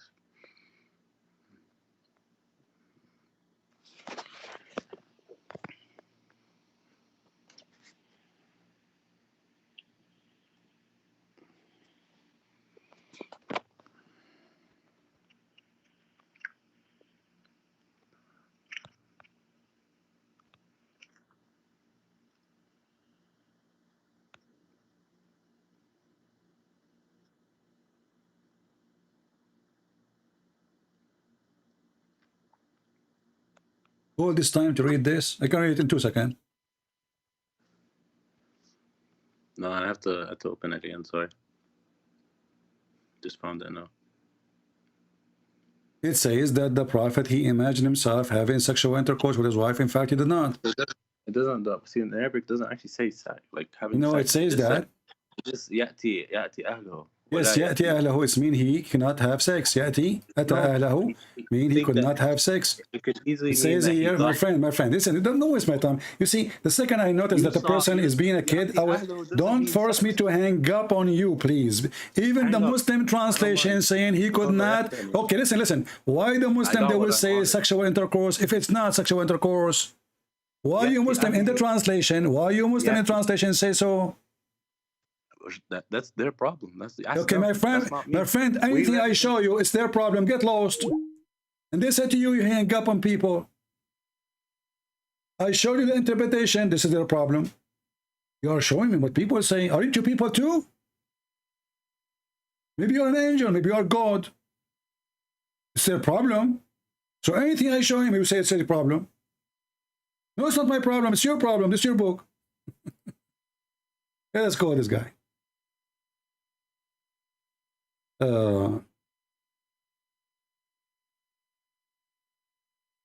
It's my problem, imagine. It's their problem.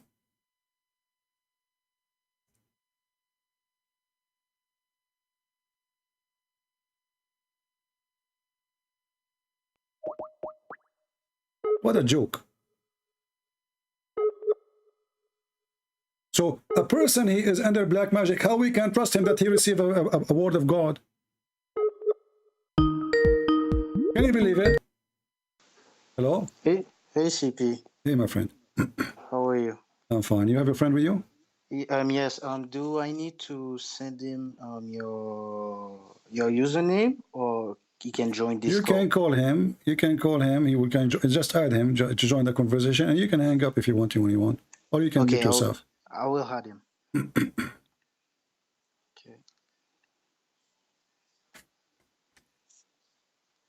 So you know, if somebody, he is approving and he agree that he's a prophet and is under witchcraft. So now how we can trust him receiving Quran from God? The guy is under the control of the Jews, and the one who did the witchcraft is a Jew. So he swear in the book of the Jew. He do not know how to what is written in the book of the Jews, and he is under the control of the Jews. That's what the Muslims believe. Madness. And when we show them the proof in front of their eyes, it says here, يَأْتِي أَهْلَهُ. It doesn't mean he is having, what do you mean? This is what it says in Arabic. And that's why you Muslim says he has slept. So why the translation says that if it's not? It's your Muslim website. I mean, do you see how they play games? If you want to call me and play games, don't waste your time. I'm looking for people who they are serious, adult, mature, not kids. So how we can accept a person, even his sex was fake. Imagine, look, he imagined himself having sex. But man, he imagined himself seeing an angel too. Even different hadith says he imagined himself doing things, not only sex, everything. He imagined himself doing things. In fact, he did not do it. So he imagined see angel. He imagined he heard voices. He imagined. It's a person who was an illusion. Nobody can trust him. When I finished my service in the army, there was a guy. He was doing his paper. He looked fine. He looked like everybody. He don't look like crazy or anything. So I said to him, "Good, you finished your service safe, you know." He said, "No, I did not really. I was kicked out because I hear voices." He hears voices, he sees things is not there. So they have to release him because he might start shooting. I mean, the guy hears voices, he hears sounds. He might see an enemy there, but he's not there. He's a nice guy, but he has a mental illness. God bless him. You know?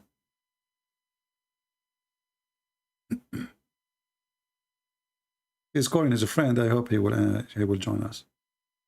But by the way, I didn't say that you were a Christian prince, because if I say that, you're gonna run away. No problem. So I just say you was an Arabic guy that knew about Islam. Okay.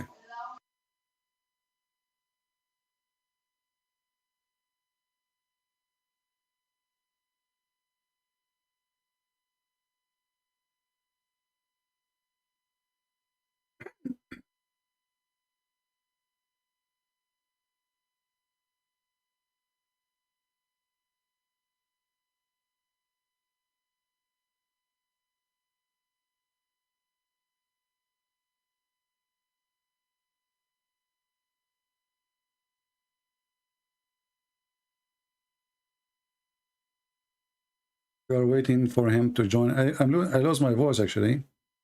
I don't know if I should take this call, but we promise him, so we will see.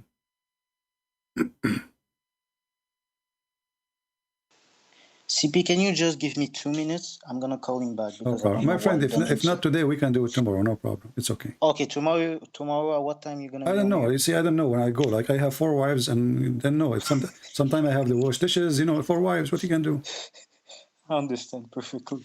All right. Just when you see me, just get him. All right. Okay, no problem. All right. Thank you. You're welcome. And what you can do? I'm a good Muslim. I have 4 wives and dating another 4. And the other 4 are waiting. Good Muslim, you know. We marry for 2 minutes, 3 minutes, as Mimi Hijab he said. 2 minutes, 3 minutes, 4 minutes, 5 minutes. You know, 1 hour, 2 hours, maximum 2 hours. After that, I'm out of gas. Sorry, you know. I mean, have you heard of somebody he married for 5 minutes, for 2 minutes? You know, you need more time even to take off your pant.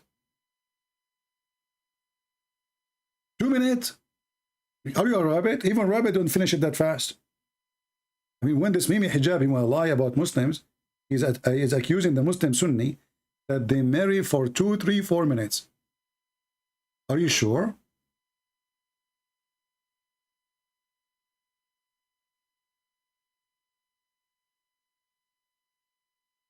I mean, when they lie, they exaggerate with their lies.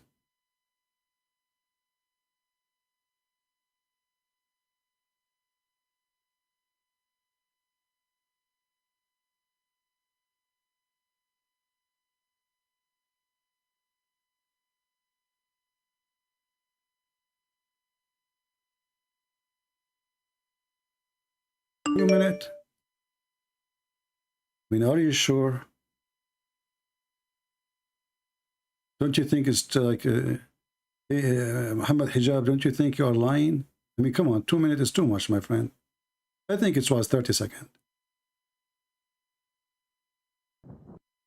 All you're happy to do, you and your friends, yeah, is acquiesce to the fact that you guys are going around, yeah, marrying people for 2 minutes and 3 minutes and 5 minutes and 1 hour, 2 hours, whatever it may be. Salafis are always accused marriage and divorce, marriage and divorce. So is there any sunnah for this? Is there any evidence for this?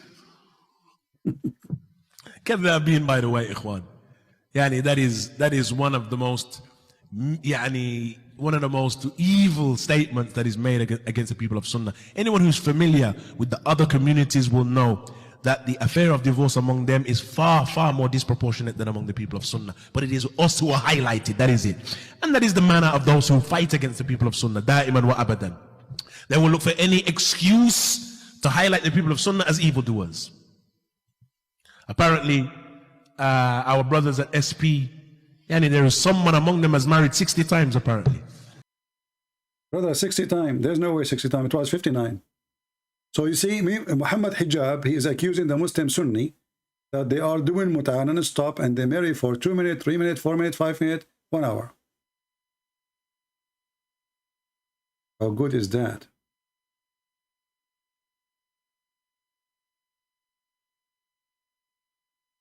Call me coward. This must be ultimate fault. Didn't this guy have enough?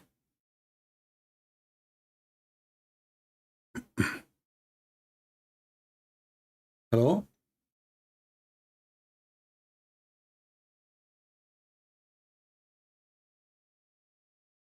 He's playing Quran for me. Play Quran.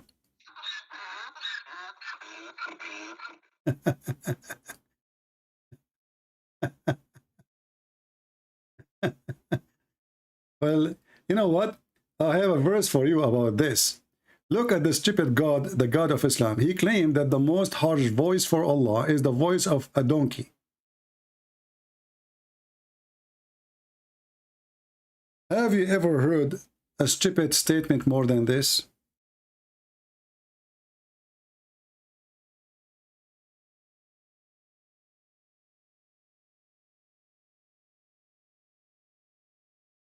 And moderate with your walk and lower voice. Verily, the harshest voice of all voices is the bearing of an ass. God. This is God. He wrote that in his book, in his office in heaven. This is God wisdom.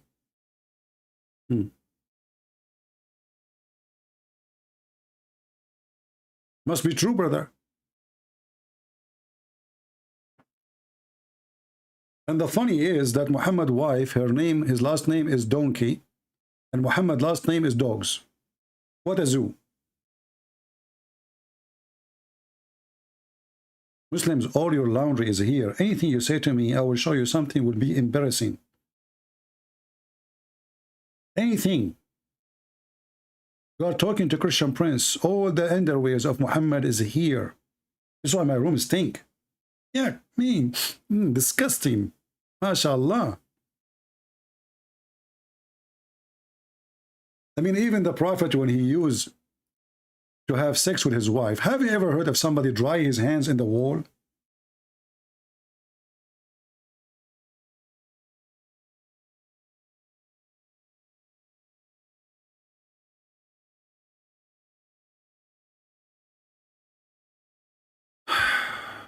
Let us see.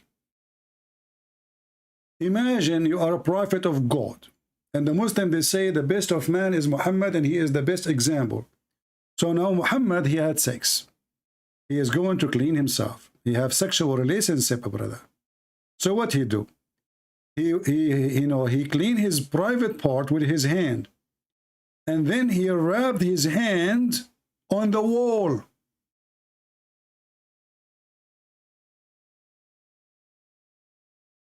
Do you see it? The Prophet of Allah. He held his penis with his hand. Now he clean his penis. Look how clean he is. And then whatever he have in his hand, you know what I'm talking about, he dry his hand on the wall.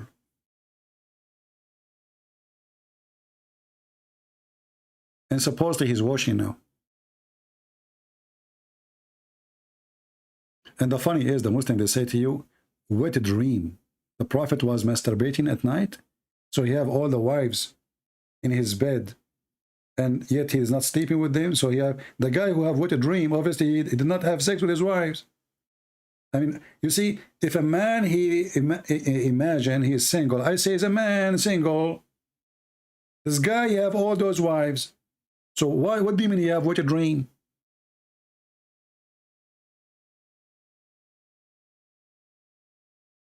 What does that mean exactly?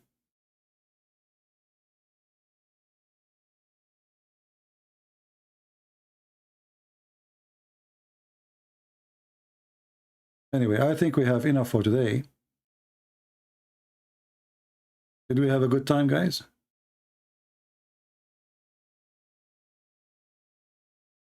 Brandon Phillip, he says, I am saying there's one God, and the word Allah is Arabic word for God. Brandon, you are really, let us go, Brandon. The word Allah is not a word meaning God.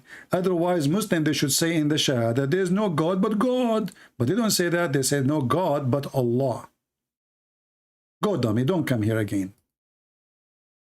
No God but Allah. Why? They don't say there's no Allah but Allah. If Allah means God, it's not a name. Then they should say there's no Allah but Allah. Stupid people. Don't get married. She will exchange you for new shoes. I'm telling you. She will go to Walmart. She will see the guy in the cashier. She said to him, if you buy me a new shoe, please just take me and just let me. I don't want to see Philip again. Brandon. Say hello to Joe Biden. Anyway. I'm not using the bad word, by the way. I mean, we just remember Joe Biden, the idiot of the village. What a stupid people. What a stupid religion. You know, everything around you showing you how stupid this earth is. I mean, stupidity is amazing.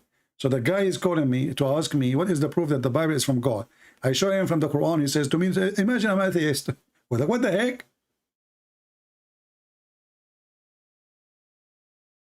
And why I need even to prove to the atheist that the Bible is from God? He's an atheist. He don't believe in God.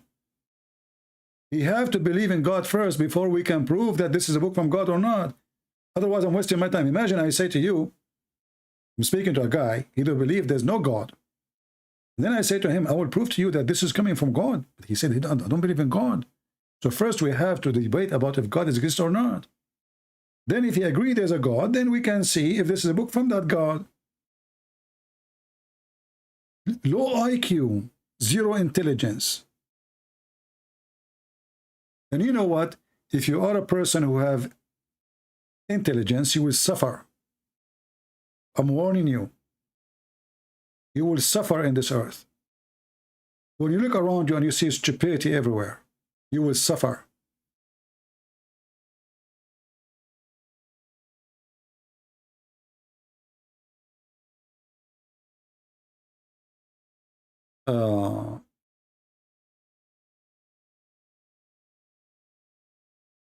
Anyway, did we have a good time?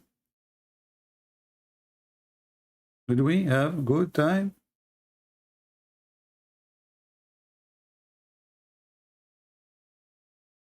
And the funny, the guy, he speak Arabic and it take him half hour to read a few lines. And then they will go and they will say, Christian Prince don't speak good Arabic.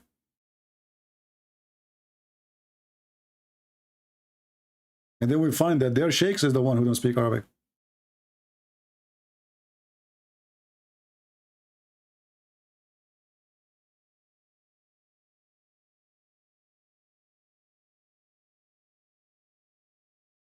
Umar Muhammad, he says, I just watching our conversation. The irony is amazing. In the beginning, he was saying, I cannot run away from Arabic. And then he hang up on me. I did not hang up on you because of Arabic. I hang up on you because each time I show you proof, you say, that's not my problem. You see the irony? I showed you that the penis of the prophet is suffering. I show you the reference. I show you the interpretation. I show you the reference, you know, the books, and you say to me, "This is not my problem." So what we would? Who are you? They are the scholars. This is Aisha saying. The hadith says that the prophet, he could not have sexual intercourse. You say it doesn't say that. It's in front of your eyes. So there is no way you can debate a liar. It's a waste of time. You are a certified liar. How in the world even you dare to say it doesn't say that he cannot have sexual intercourse when even your Muslim translation says that? You say to me, what? This is not my problem. So I'm talking to a kid, you are 9 years old. It's in front of your eyes. It says here, this is the Muslim translation. This is Sunnah.com. This is not a Christian Prince translating Arabic. So why the Muslim, they will say sexual intercourse if it was zucchini? Maybe the Prophet was playing with his boogers. So why you Muslims, you lie saying he could not imagine himself had slept between two brackets, had sexual relationship with his wife. In fact, he did not. And actually, you know what? if you make it not sexual, that will make it even more horrible, because if we say that he ya'ti ahlahu, which means he come to his family, to his wives, in fact he did not, this is even more horrible. That means he did not go. So the guy, he think he is going to his family, but he did not go to his family, so he went where? To Walmart. So you try to fix it, you make it blind. You are just a silly, stupid. That's why I hang up on you. But thank you for calling. At least you are brave, more better than the other Muslims. But this is the trick. Each time we show them something, they say, not my problem. This is what they are saying. This is the scholar saying, that's not my problem. That's not my problem. And you know, the priceless thing you said in the whole conversation, that yeah, properly the prophet, he was bewitched, but that means that Muhammad is not a prophet of God. Why? Because the Quran saying Allah is protecting you from men.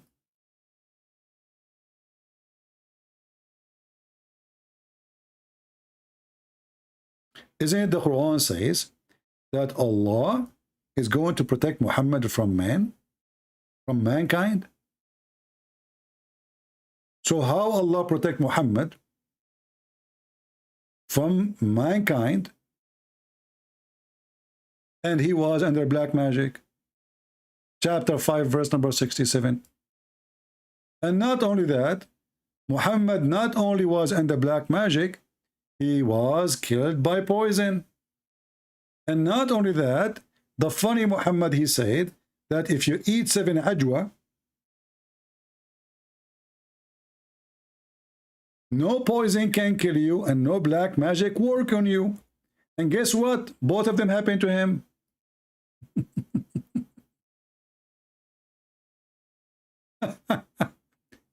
Allah Apostle said, he who eats 7 ajwa, dates every morning, will not be affected by poison or magic. Who wanna try it? Don't, disclaimer, don't try it. You will die. And then we find that Muhammad, he died by poison. The 7 ajwa is not working. And not only that, when the Jewish woman, she killed him with the poison, the woman, she said to him, well, if you are a prophet, Allah will save you. If you are not, we will get rid of you. If you are an imposter. Muhammad, he said to her, Allah will not let you do it. So Muhammad again, he lied. Allah could not stop the women. Watch my previous video, which I posted yesterday. Is it yesterday or today? I forgot. Today. How many of you watched the previous video? Not many, because there's no nice picture, right? You guys like nice pictures. Shall we put like a nice picture there?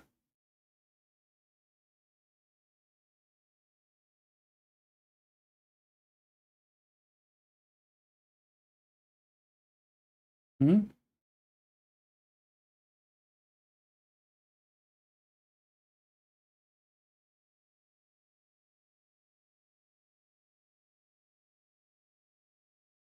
Yeah, I think if we put a nice picture, there's a lot of people will watch it.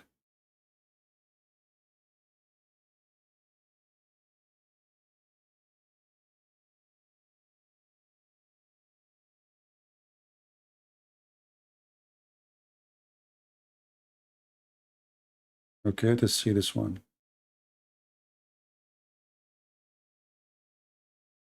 Yeah, but because people, they watch videos because of pictures, not because of the topic, not because how good it is.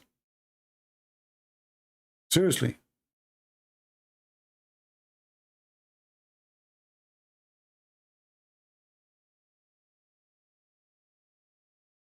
This is why you see those, perverted people. They put all those naked pictures. You will see even some, they are filthy to the point, like he is going with his wife somewhere supposedly, and then his wife, she is going in the boat or something, and you see her panty, and he put that as a thumbnail for his video. Do you believe how filthy some human being they can be? His wife.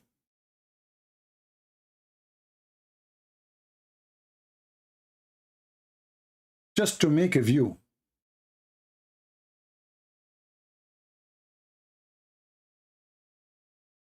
Cheap people.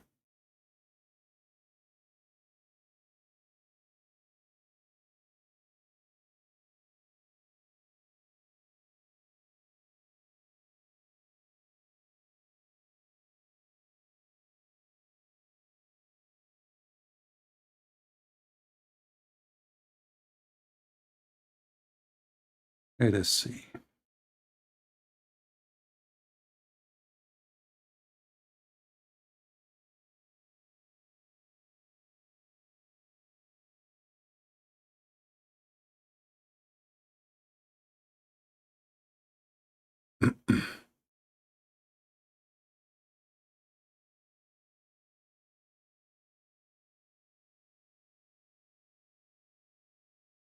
All right, I think we have enough for today. Did we have a good time? Omar, you can call me some other time. You know, I just have enough of you for today. And we made you famous, my friend. Don't forget to download the video, Omar. I'm sure your family and your Muslims will be so proud about you. Tell them that Christian Prince, he hung up on me. He ran away from me, brother. And don't forget to name the video, the title of the video you made with me. I agree, the Prophet, he was under black magic. And which means the Prophet, he cannot be a prophet. Because he was receiving satanic verses. Black magic mean under the control of the devil. And my friend, I have a news for you. I am a prophet too. Next month, a lot of women, they will have their period. Takbir, how he knew that? I'm telling you, this is for real.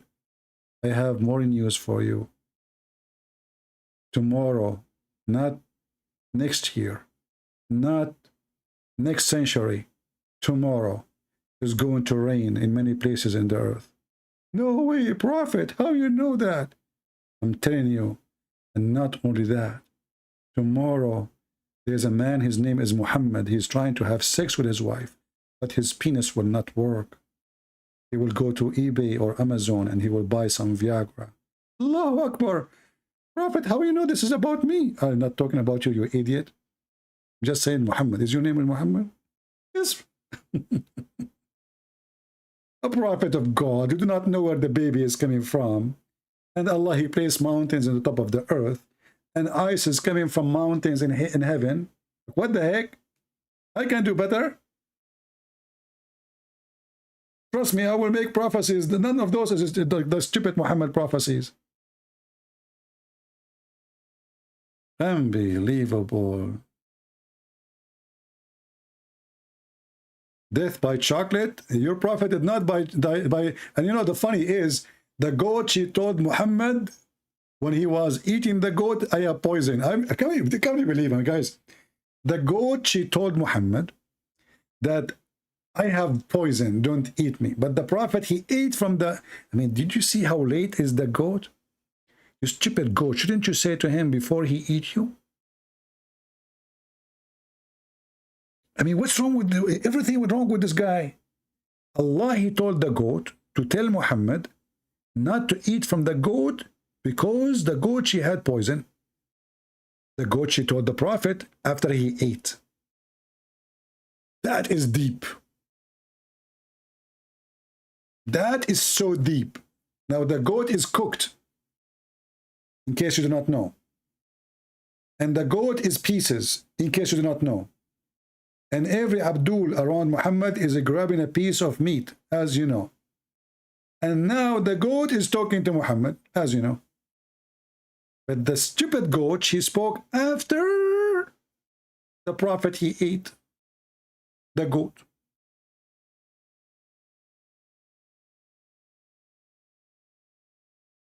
How beautiful this story. I have to believe it.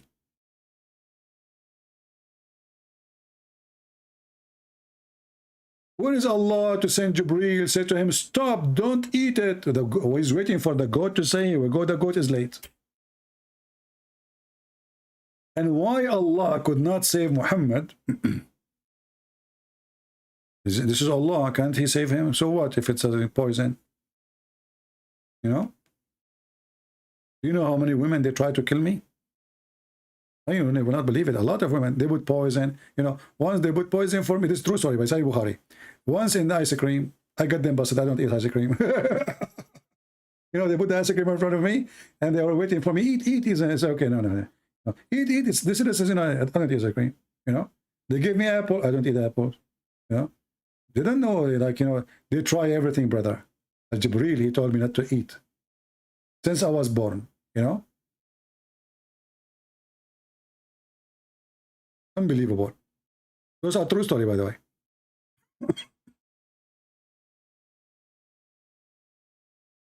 You prophesied that the moon is split in November 8, 2022.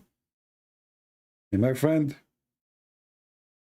I hope that's nothing else will split. I hope it's the moon only.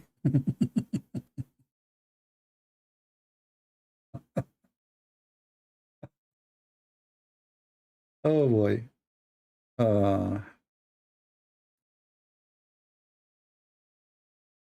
Anyway.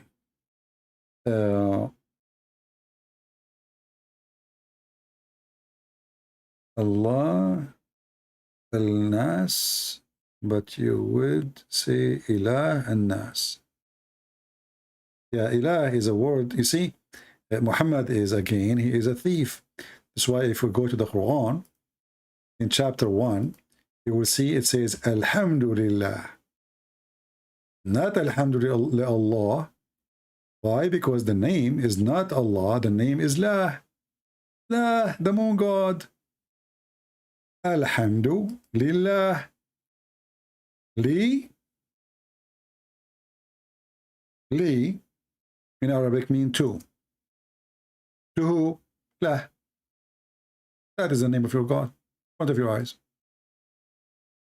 In the verse before it, it says, Bismillah.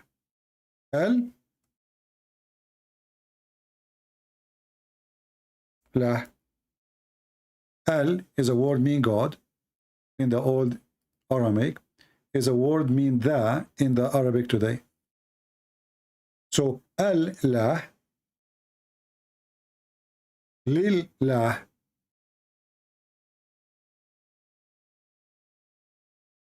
Who is La? Is the moon god, the god of the Muhammadan.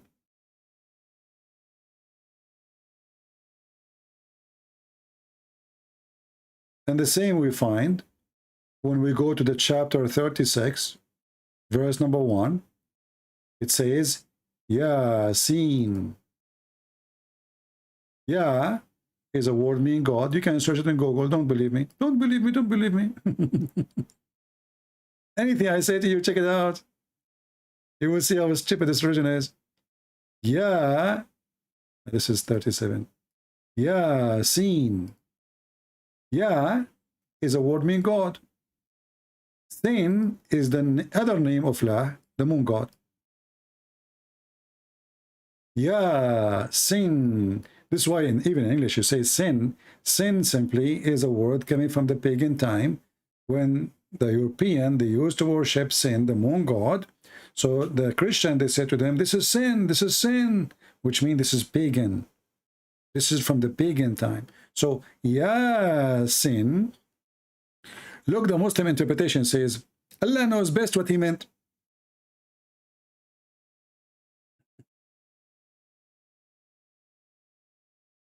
Allah knows best.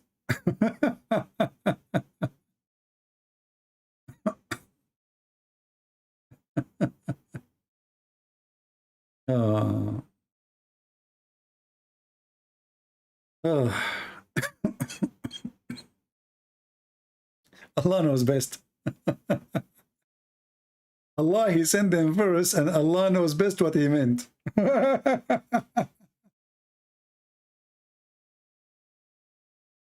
That's deep. Anyway, I encourage all of you to download the video as soon as we finish. And I encourage Mr. Omar, the one who called me, please don't forget to download the whole video, my friend, and post it in your channel if you have one. If you don't, create a channel just for this. So, you know, people, they can enjoy your intelligence. I'm sure you are so smart and so proud of what you did. So because of that, I trust, I have a feeling that you will download the video and you will not make me disappointed.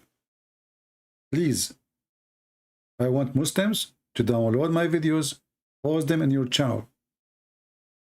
Let everybody see how powerful Allah is and how smart Islam is and how Muslims, they can answer so easy. Like as an example, Allah knows best. Other way example, this is what they say. What's my problem?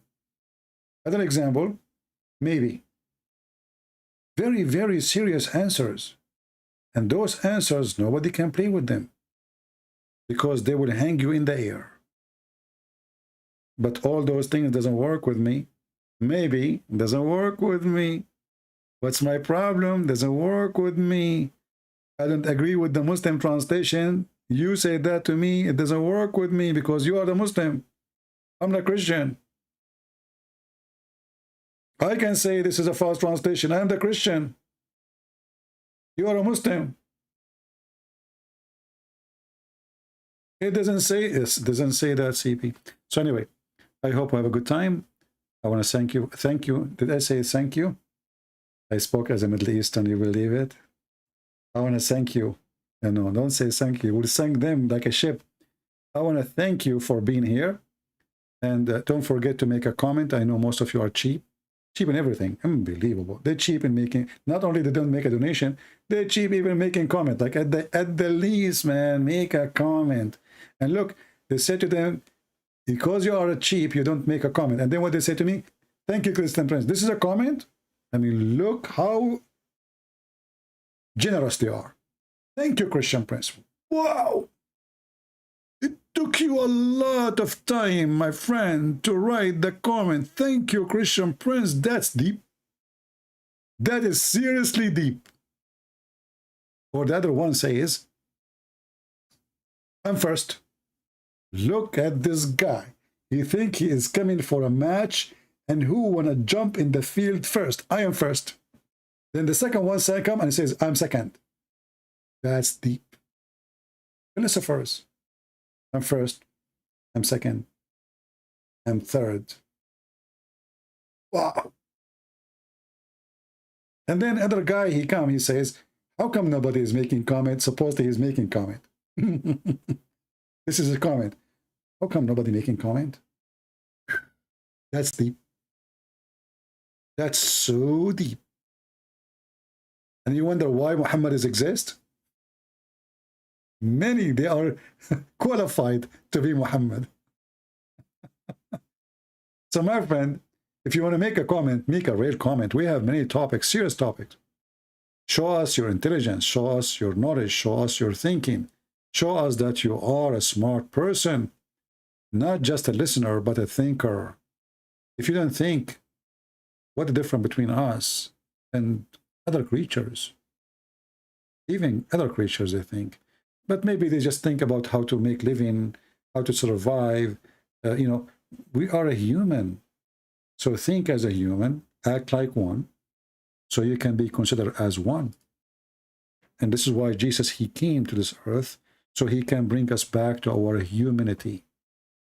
Human being, he lost humanity. He's not a human no more. He just think about himself. He worship himself. He enjoy killing. He feel happiness when people die. He feel happiness when a nation he don't like, they are destroyed. He enjoy and he rejoice for evil.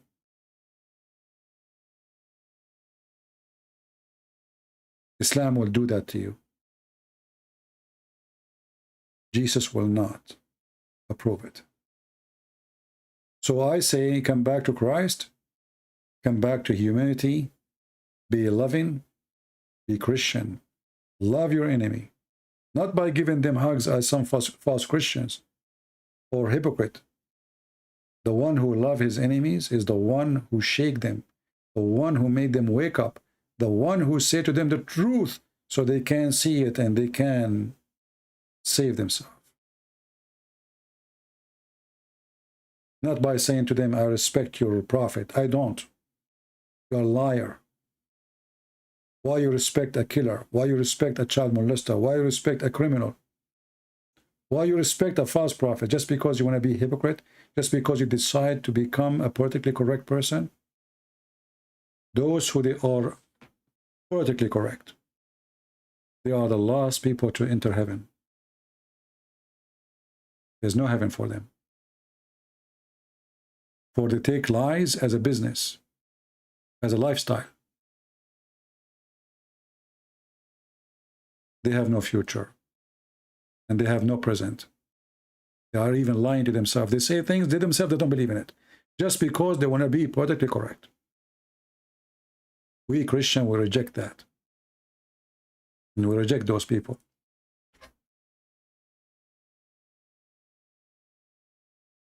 So I want to say thank you for being here. Until I see you again, don't forget to download the video. Maybe tomorrow. Maybe... it's already Saturday, actually.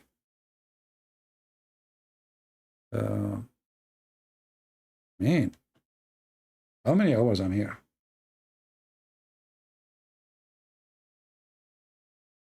Oh boy. So we will see when we come back. Invite your friends. If you have Muslims they would like to call me, feel free. As you see, I can stay with the Muslim for an hour, 2 hours, 3 hours, 4 hours. But the second I notice that he is a liar and he is just playing games, there's no point of speaking to somebody playing games. I'm not a kid. We are not here to speak to kids. We want to speak to mature people who are serious. God is a serious topic. So when a person starts saying to me, I don't care what they say, I don't care what the hadith says, maybe, maybe not, then when you are sure, call me. As long as you are in the maybe, stay there. We want to talk about religion and people who they are sure of their religion, not people who don't consider it to be serious and they try to defend it by saying maybe. Either you believe or you don't. So I want to say thank you. May the Lord bless you. And until we see you again, remember, in order to find where I'm going to go live, because sometimes I change channel, remember that always, you go to Patreon/Christian Prince. I know some people of you don't like to go there because they think they have to make a donation. Hey, cheapo, I know, don't worry. You do not need to make a donation. You can still go there for free and just click at the last video there and you will find where the Christian Prince will go live. The beach? You do not need to make a donation, brother. You do not. I know you are scared, you are terrified. You do not need to make it. It's for free. All my service is for free. You make donation, you don't make donation, still my service for you will be for free forever. As long the Lord is providing me, I will provide you my best. I promise. Thank you for being here, and the Lord is my provider, not the man. Thank you for being here. May the Lord bless you, and see you soon again. Take care.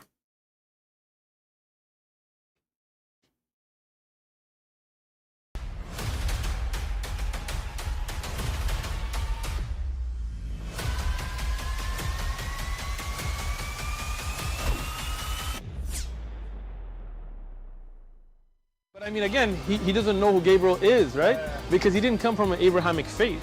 The people of Mecca were pagan. The Quran is mentioned, if this book was from other than God, they would have found in it many contradictions. If a book is without contradictions, that has no bearing on whether it comes from God or not. I've had phone books that are inerrant, but I certainly don't think God gave them. That we believe without understanding.